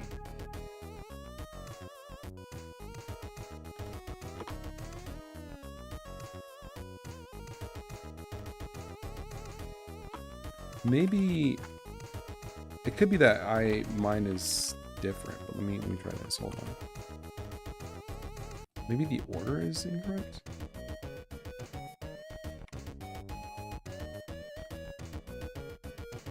Okay, well that's something. So it is working in reverse. So as it gets far, it fades out. Okay, let's see.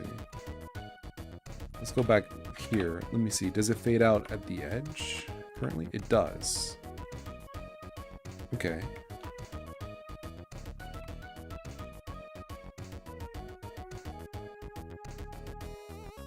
Maybe clip. Oh, clip is not clamp.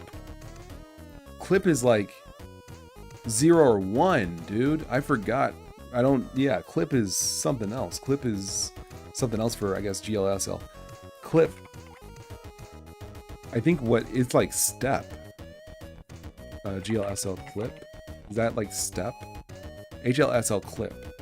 OpenGL has no such function. It doesn't need one. Okay. Alright, chill, Nicole. Nicole Bolas. Just hold on. Just don't take out the knife. Like, he's just like, it doesn't need one. It's like, well, hold on. So it sounds like, yeah, it's basically, it's essentially a step. Clip to make sure this texture stays in balance. That's clipping. That's texture clipping. I suppose that's, yeah, I can see what you mean. But clip in HLSL is, I believe, like basically if it's above 0.5, it turns to 1, and if it's below, it turns to 0. I believe that's what clip does.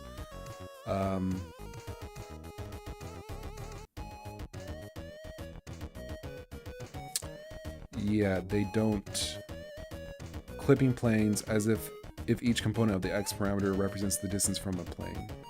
Discards the current pixel if the specified value is less than 0. If the specified value is less than 0. Clip. Okay. So this isn't clamp. This is step.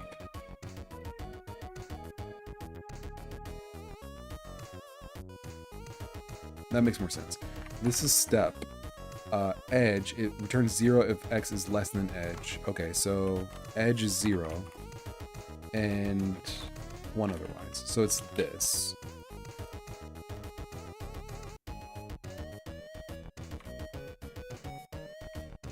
Yo.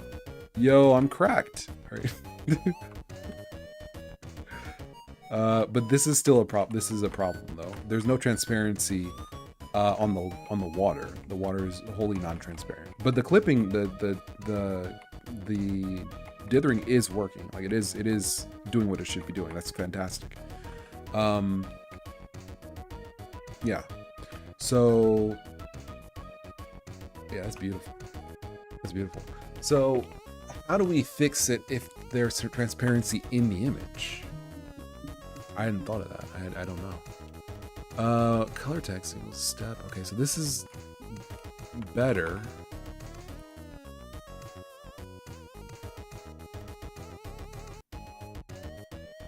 So can we do this times?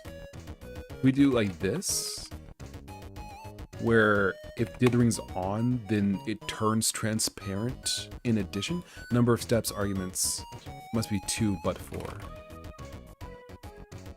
What'd I do? Oh, where did I put? Oh, I must have undid it, I guess. That's fine. I think we could do something like this, where it's basically the normal transparency. Let me just comment it out. So we have the, well, what used to work. So this is normal transparency, where basically things are transparent, as you might expect. Yeah. But now we want to dither it so that basically if things are too far, then no, that won't work. Yeah. Is it not possible to, I mean, I guess it isn't possible to dither and, wait, what if we, oops, what if we do this times equal, yeah, what if we do that? Am I crazy, or should that work? Yeah, okay. There we go. Yo. Oh! Yo, look at that. Oh, I'm so happy with that. That is beautiful. And we can toggle transparency still. That still works. Beautiful, beautiful, beautiful, beautiful. So the guy like fades out separately from everything else. Look at the guy. You can see him down there. He fades out using dithering. Oh, and like it's clouds. Oh, this is ridiculous, dude. Oh, that's cracked. Oh, this is ridiculous. All right. Now it would be cool if we could change the size of the dithering.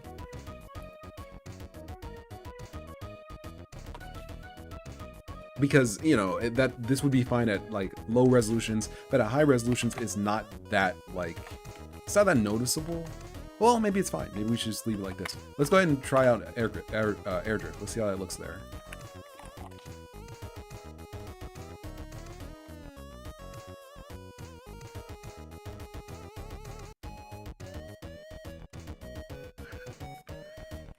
Yeah, that's kind of cracked. Oh, that is kind of cracked. That's kind of cracked, dude. Faz Pazarino says you shouldn't have given me the power. You're correct. You never should have done this. You royally. You just oh, you never should have given me the ability to do this. This is way better. You should have killed me when you had the chance. Just to be honest, you never should have given me the opportunity to live. And now where am I? I've got dithering. I've got dithering in my 2D pixel 3D renderer. Oh, so that looks pretty good. Yeah. Do we want other dithering patterns? Are there other dithering patterns? Let's see.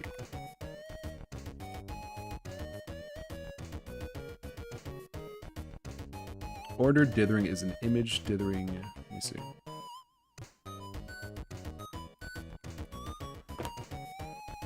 That's plenty. Game Novice says Evil Emperor SolarLune for the win. Let's see. Reduces the number of colors by applying a threshold map im to the pixels displayed, causing some pixels to change color, depending on the distance of the original color from the available color entries in the reduced palette. I'm trying to see what's the... Is the left one the dithered version? Like, is the left one dithered using a mild dither, or... let's see. The original photograph is shown on the left. The version on the right shows the effect of quantizing into 60 colors. Okay. Expressed as a function taking matrix indices. Pre-calculated threshold maps. Algorithm. Okay. Well, I don't really feel... Well, wait, hold on.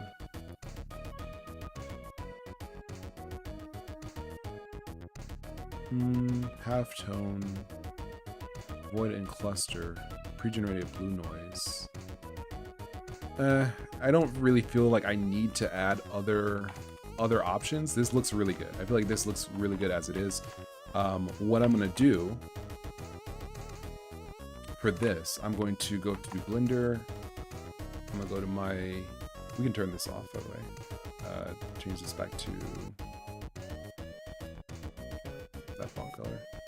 It's fine. Go back to pool levels, and we can push this out a little bit. Make it so that the dither is not as aggressive. All right, so I think that should be a pretty good effect. Yeah, I feel like that's pretty solid. It's a little aggressive, but that's pretty good, honestly.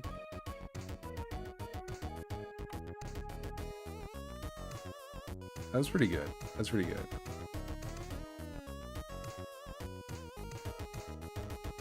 We could do something like that.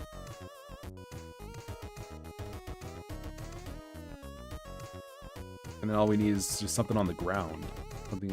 Some like white plane on the ground. And that's basically it. Maybe all transparent objects should be dithered. I know that they, people usually do it in AAA engines for like, what's the word? Performance. But like, I don't know, it kind of looks pretty good.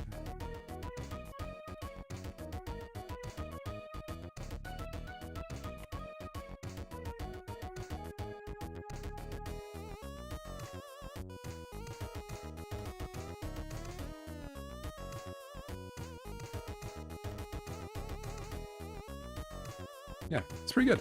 I'm gonna tweak this a little bit more. Something like that. Make this, I think, a little bit darker.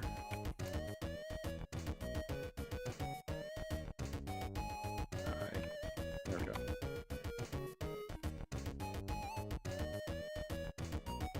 That's a little bit better, yeah. A little bit more evenly bright, I think.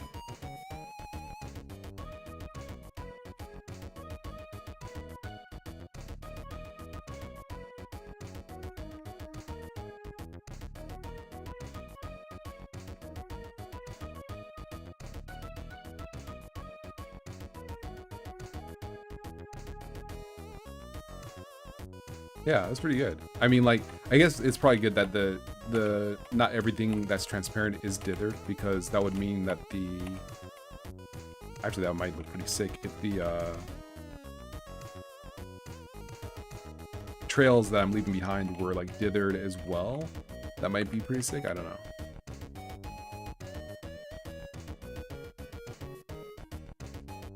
Actually, I kind of feel like the trails, I can tweak the trails a little bit because they're not bad, but I can probably make them look a little better.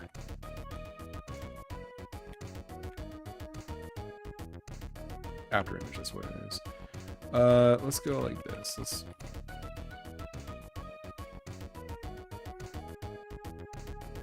Percentage, okay.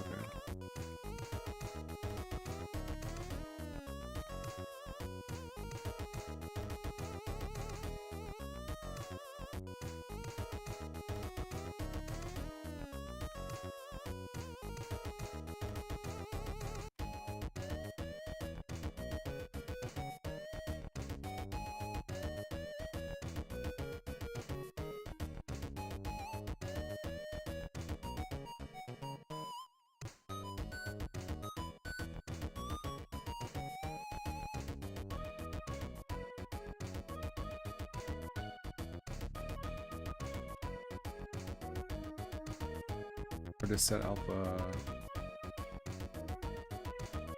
Okay, no, yeah, so we have to plug it. All right.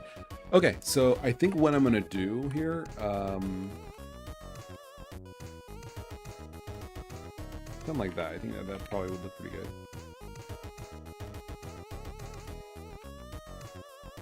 It does look a little better, yeah. That looks pretty good. Yeah, we could kick this out to like 2.5. I kind of feel like maybe we don't even want to go with the additive blending. Maybe we just want to go with normal. Looks bad. Let's see. Oh, okay. After minute, that's right. Okay.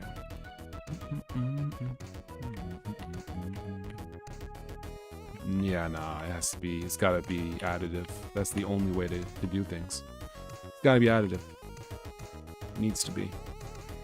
Okay, we could probably do like 1.5, 2, maybe something like that.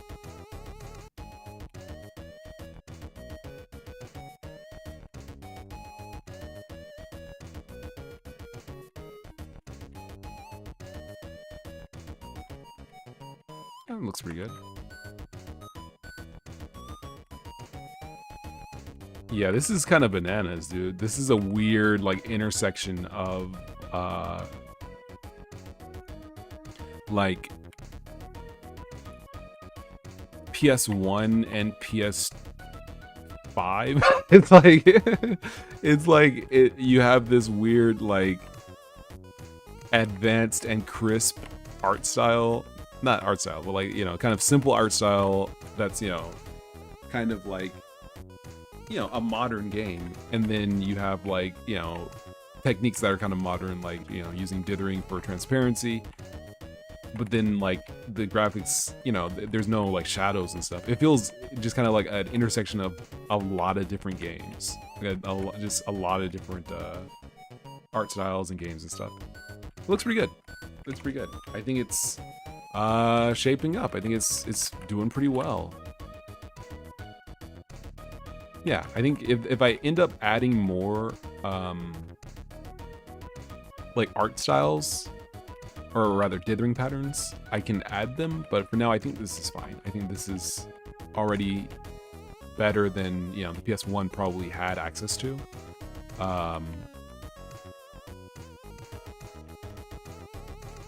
Yeah, this is pretty good. I want to make the clouds in the background rotate around the camera. So let's do that. Why not?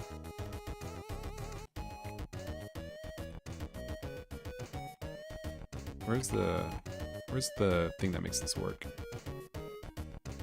Is it in level? Yeah, skybox scenes.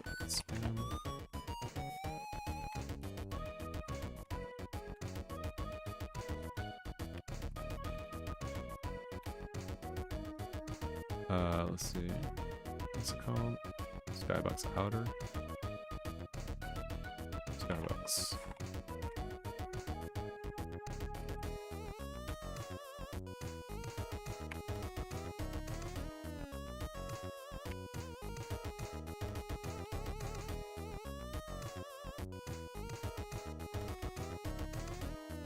Like that.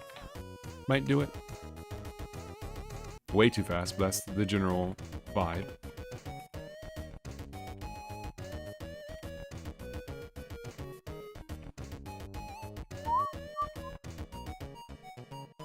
Yeah, that's pretty good. Let's make them rotate even slower.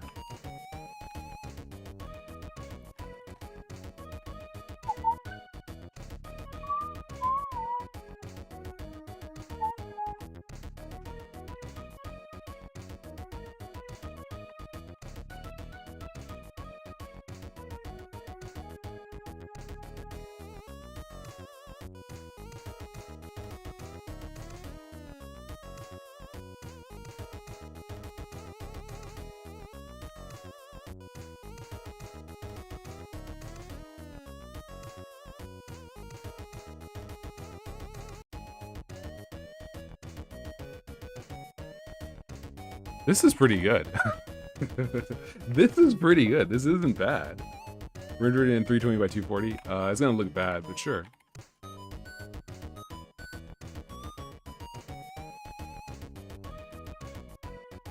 I think we changed something. Hold on, or somebody contributed, like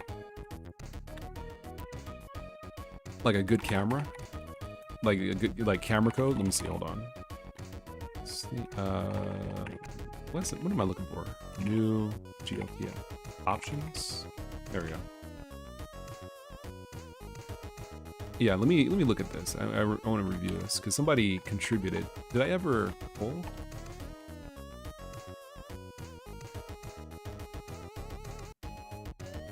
I'm not sure if I did. Okay. Let's see.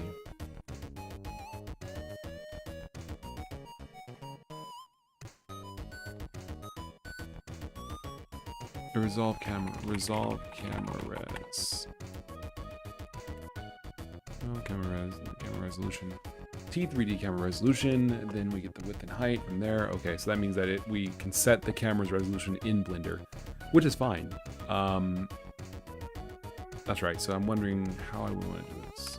I think I probably want to do like, just get rid of camera resolution and just have camera width and height be -1.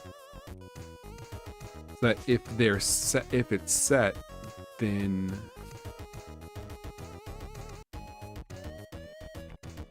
from, yeah, defaults to loading from,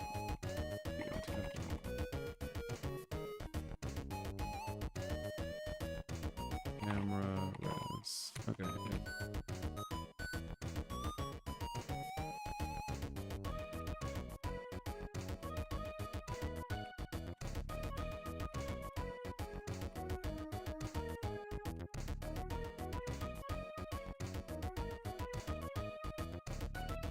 Brian Tutik says, hi, any updates on Equia? No updates. No updates on Equia. I mean, I guess I'm working on the engine for Equia. That's kind of the idea is, I'm working on this 3D renderer and I can use that for Equia. I think I would like to add some 3D to Equia if I get the opportunity. Because I feel like this is like getting good. This is getting good. I think it could really like give something a little extra to Equia to like give some depth and stuff. I think I'll start it over if I go back, and I do think I will go back, unless I have to revisit it. I have to see if I want to start over or if I want to just finish it, because I know I did a lot of work in Equia. I don't really want to start over unless I think I can do it really quickly, unless I believe like, oh yeah, I can do this in like 2 or 3 months or 6 months realistically. So I don't know, I have to see how I feel about it. No promises, basically.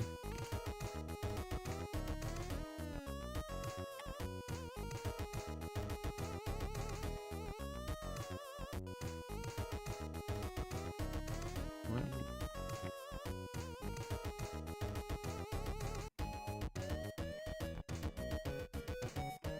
Oh, what? No.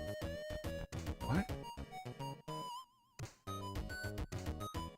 What did this man do? What did he do here? Okay, hold on. I think I understand what he's doing. I'm just like...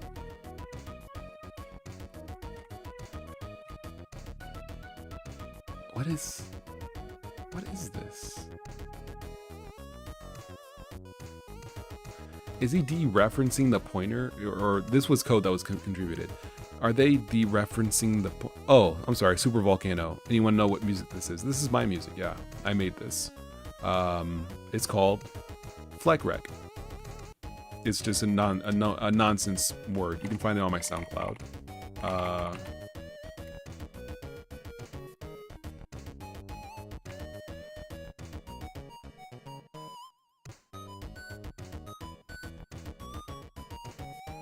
There we go. Let's go with this for a little bit.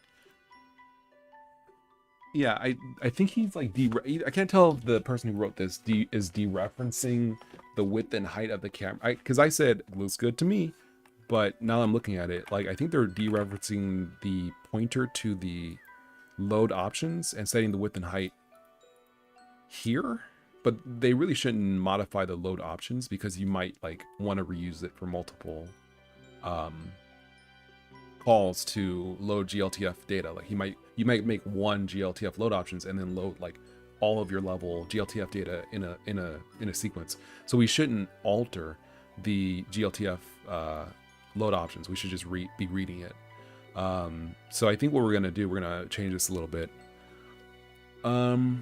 If width and height are 0, then we can basically say it defaults to 1920 by 1080. So that's the first thing. And then if the camera resolution exists, well, if you set the width and height,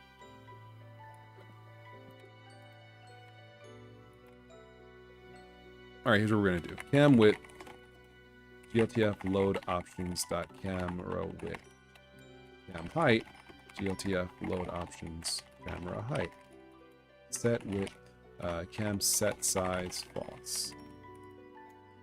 If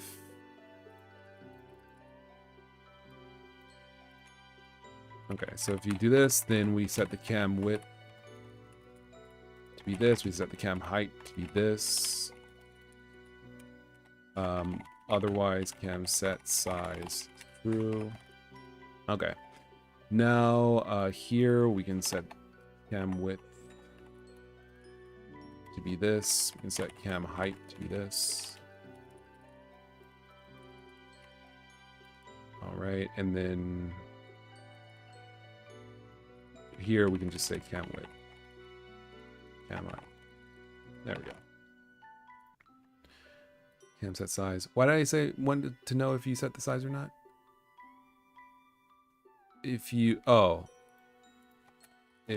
not, cam set size. So if you don't set the size manually in code, then it'll just load it from Blender.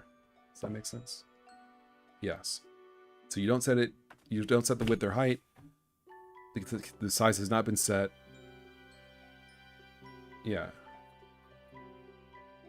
Cam width equals 1920. Cam height equals 1080. Okay, cool. Defaults to loading.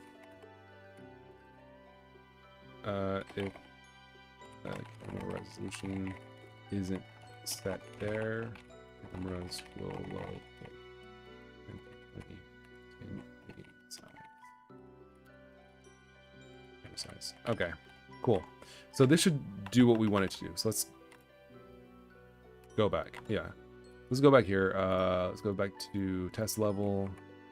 We're good. We want the camera size here. Is it here? Yeah, 1920 by 1080. Save. Let's run this again. Nothing should have changed. It should basically be the same. All right, cool. But now we can say, oh, we want like 320 by 240. Save.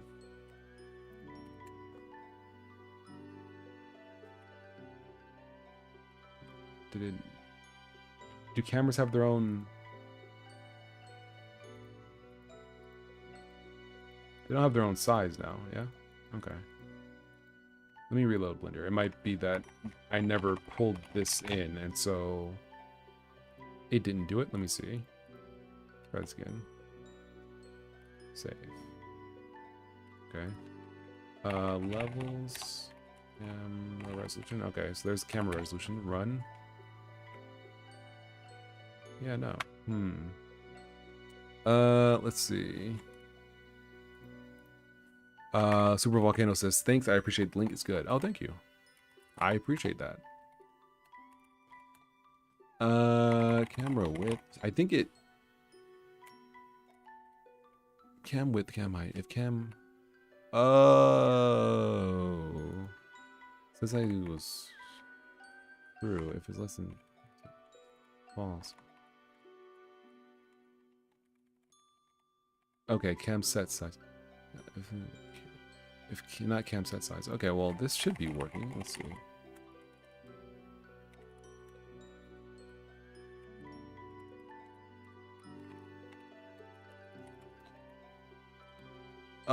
Wait. What happens when we clone a camera? If we clone a camera, does it... Yeah, okay. Alright, let's see.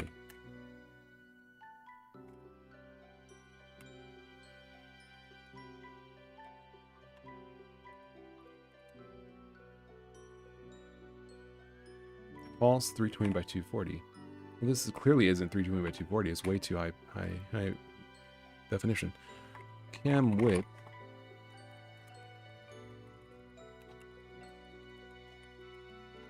Am I bugging? Like, is this not...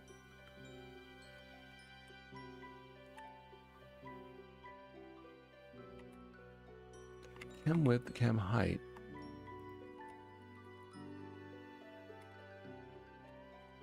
New camera. There's no... Yeah, there's... New camera is only called here. Oh, am I... I think I'm... Oh, okay. Yeah. Alright, so I think that was necessary, but I think I might be resizing it. Yeah. That's my bad. Alright, so here's what it will look like with 320 by 240. It's going to be illegible, basically. GUI is massive.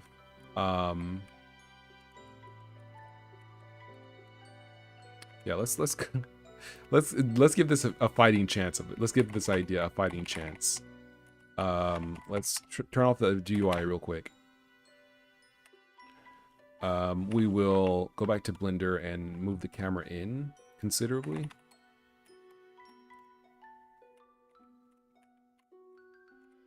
This feels like a PlayStation game. This feels like a PS1.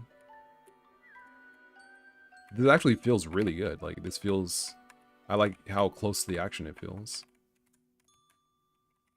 Like, you can't see anything, but it feels like a Sonic the Hedgehog. Like, it feels like a Sonic kind of Sonic game. The crazy perspective is also like kind of wild. Like how wide the field of view is. And normally you wouldn't have this wide of a field of view. This also feels like an experimental. It feels experimental, I guess that's the best way to describe it. Like if we were to go back and be like, oh, we want to keep it 320 by 240, but we want to not have it be super like zoomed out. Let's say the field of view, instead of 70, let's say it's 45. It's more constrained. That might give us a little bit of a more playable. Yeah, that's more. This feels like Game Boy Advance. Now, oh, it doesn't like that.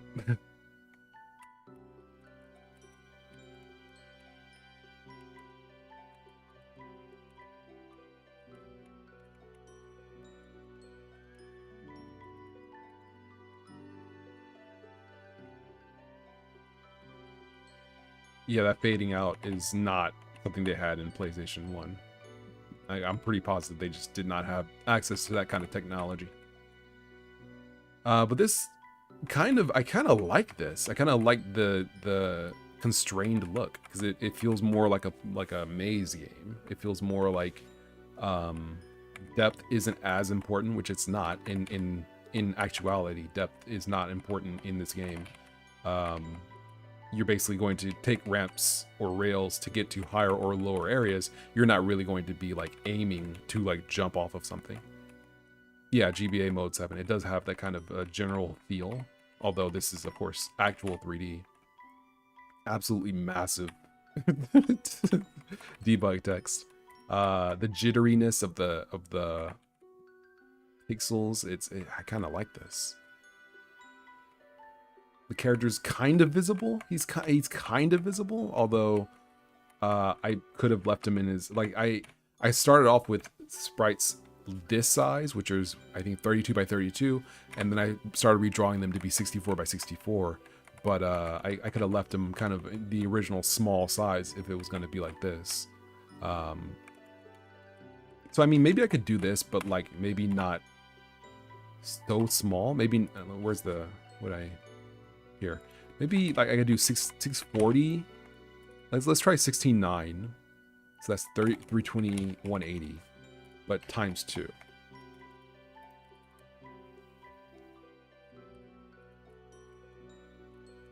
I kind of like that. That's a little bit of the best of both worlds.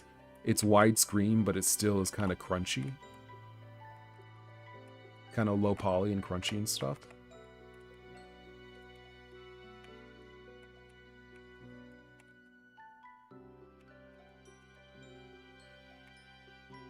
That feels pretty good, I think. And the little like in between lines, that's from the texture. It's textures. I just need to add padding around textures here to like yeah,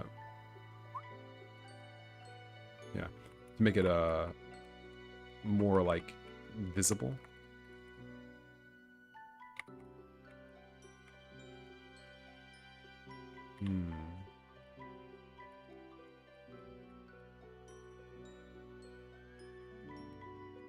Yeah, I kind of like that, actually. I kind of like how, like, constrained it is.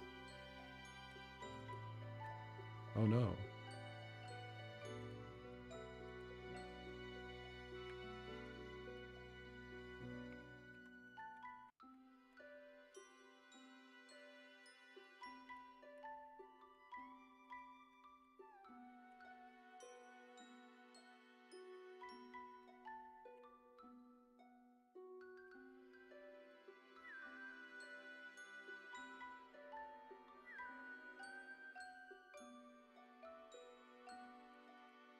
The driver's hair flying in the wind. Yeah, it's a small detail, but yeah, that's what I was trying to get in the animation, trying to convey. I haven't finished all the animations, just have a couple of them where it looks right, but yeah, the vibe is there. Doing it this way, you could also constrain camera movement to set angles, lets you set up a puzzle mechanic based on camera view. I guess that's true. I could kind of do like Mario 3D World and Odyssey. Like they had a couple of puzzles like that where the camera was constrained and you had to like figure out where depth was. The depth isn't as aggressive. The lack of depth isn't as aggressive here as in Mario Odyssey and stuff, but I could kind of do that, yeah.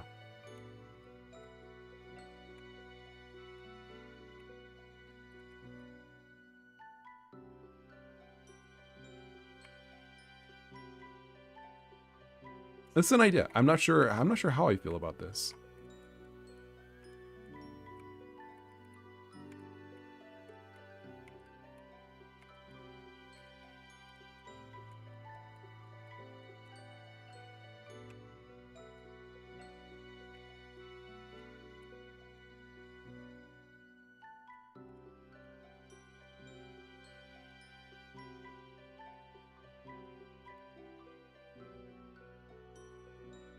Dither transparency looks tight this way. Yeah, I kind of like how like chunky the dithering is. I might make it so that the dithering, if I go back, I might make it so that the dithers are larger, because I kind of feel like I appreciate the way this looks, but it also is kind of aggressive. Even if I fix up like the seams between tiles and stuff, I kind of feel like this doesn't look that good. It's very aggressive. Like the pixels are so large, it feels kind of like you don't really want to look at it. Well, actually, let me try something real quick. Let's say we kept it at 1920 by 1080.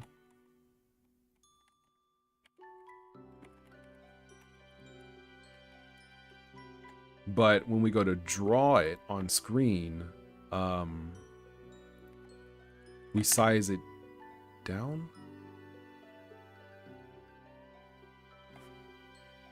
Yeah. So let's go back. Hold on. Where's main at? Let's go back. Let's change this to be what I have before. I had 16, 9 times 2 times 2, something like that. Give me instead of. Oh, but I see what I'm doing now. We don't want to resize either of these. We want this camera size to be... Where's the camera at? Give me 1920 by 1080. Again, save. Luki just says, "Are you still going hard?" Yeah, yeah. I still am. I still am. Right now, because I got good results. I got good results. So we got a dither function going.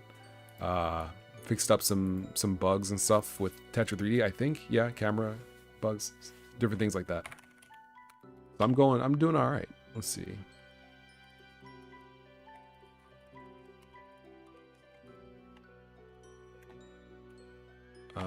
So now,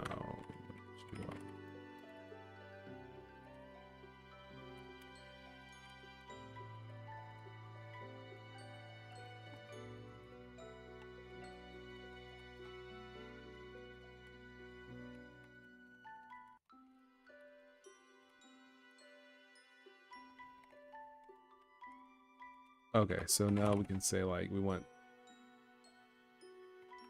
the target size, which is 16:9 180 and 16:9 20, something like this. I think this will give us kind of the same feeling.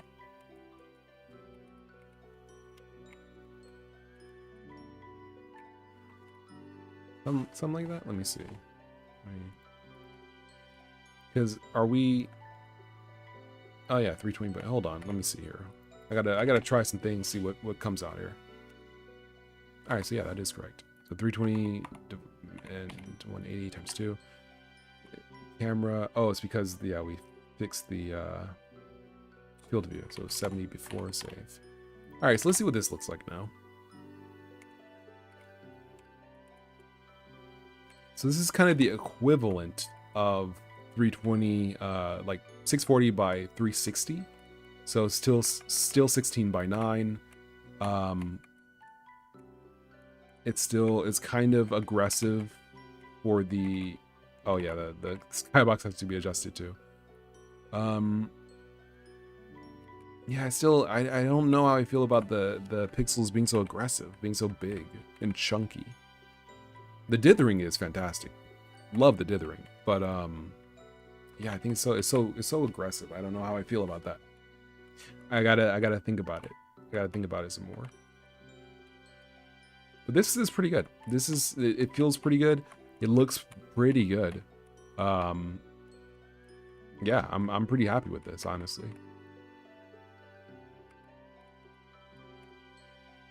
Yeah. So yeah, I think I'm not sure how I feel about the character sprite being so small. It might be worth investing some time into some technology to draw the character sprite, the player sprite specifically, at normal size no matter what. How I'm going to do that, I don't know, but I feel like that's the mixing link to basically have a 3D world where, you know, it can be low resolution or whatever, but you want your characters to look nice and clean because they're your characters, or other interactable objects, you know, slash objects of interest like trees, like, you know, NPCs, like pickups, whatever. A pixel scale algorithm. It's not about pixels. Maybe it is about pixel scale. Like the thing is, like let's say we go back to just an ordinary setup here, where we're not doing anything bananas with scaling and stuff. Let's say we have a normal camera size. I think it's here. Yeah. Let's say we have a camera size of 640 by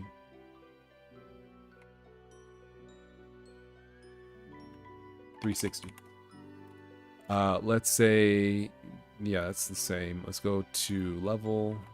We don't have to do anything here. This can go. Let's just say we're outputting at a normal size. All right, so this is 640 by 16 by 9, 320, 6. What did I say? 640 by 360. Let's try 320 by 180.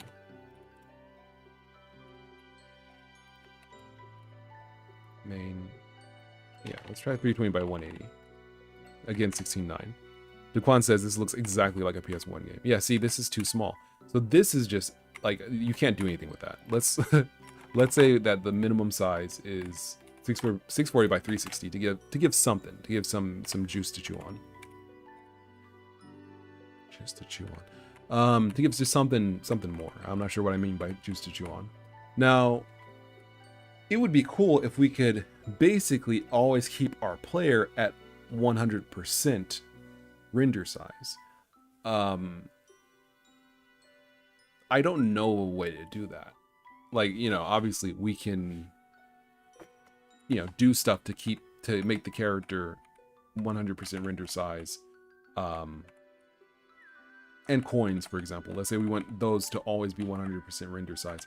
How would we do that? Like, how would we hit that?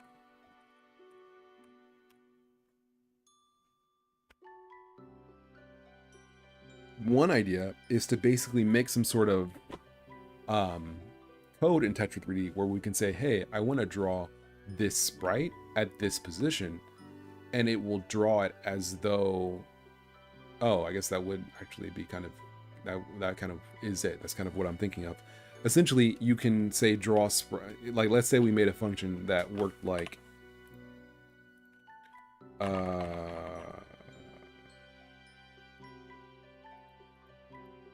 level.camera.render sprite, and you could pass an image and a 3D position. So you would say like, you know, player.world position, and it would draw that sprite with the given options. The Ebiton, yeah, draw image options. It would draw that sprite at that position with those options and layer it with depth so that it looks like it's in 3D, but it would keep it at 100% at whatever draw image options you need. So that would allow you to, well, I guess you wouldn't need the world position. I guess you could just do this and then pass in the position of the player sprite. Yeah, and then layer it. So I think what we want is some kind of function to layer an image so that it can benefit from all of the 3D stuff that Tetra 3D offers, but we still want to be able to like draw things at normal scale. Because if they get small, then they get crunched like that, and we don't want them to be crunched.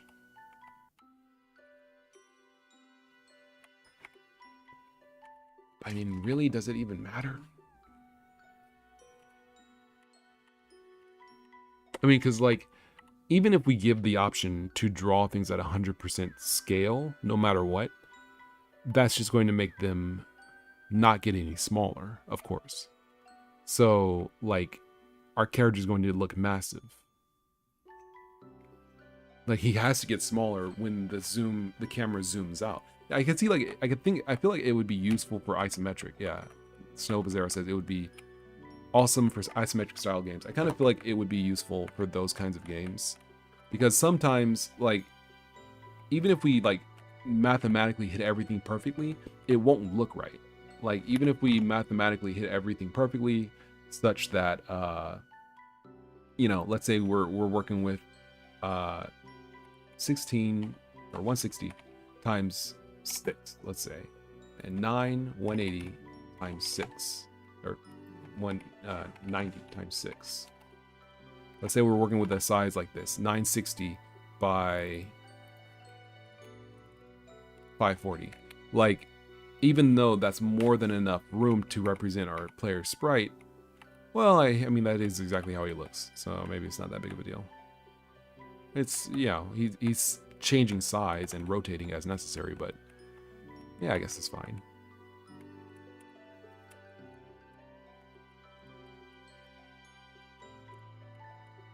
I guess what you could do, now that I think about it, I guess what we could do is we could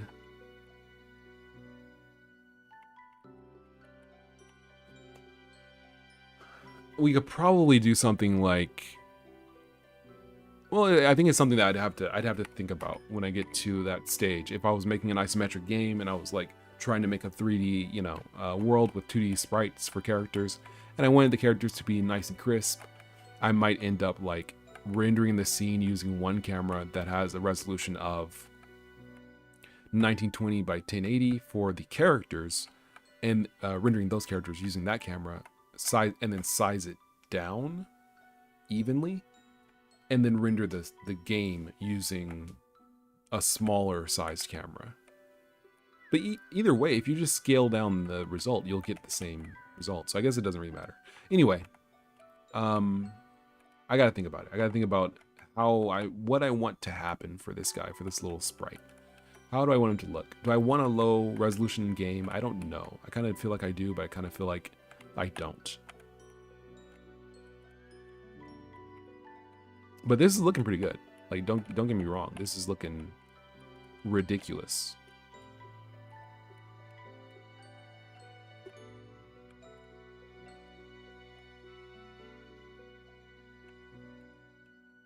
Oh no. Yeah.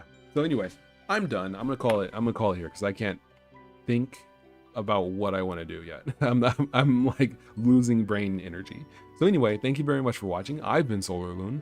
It's been real. It's been fun. It's been very interesting, this stream. If you want to support development of Tetra 3D and Master Plan and this little game, please check out my links in the description. Patreon, Itch, Steam. I really do appreciate it. And I will catch you guys on the flip side next time, I suppose. Yeah. Thank you for watching. It's been real. All right. I'll probably catch you either tomorrow, Sunday, or Monday. I gotta see. I'm not sure. I might stream once or twice on the weekend. I don't know. Maybe. Why not? Why not put in the energy, right? Anyway, I'll catch you guys on the flip side. Thank you very much for watching, and I'll see you later.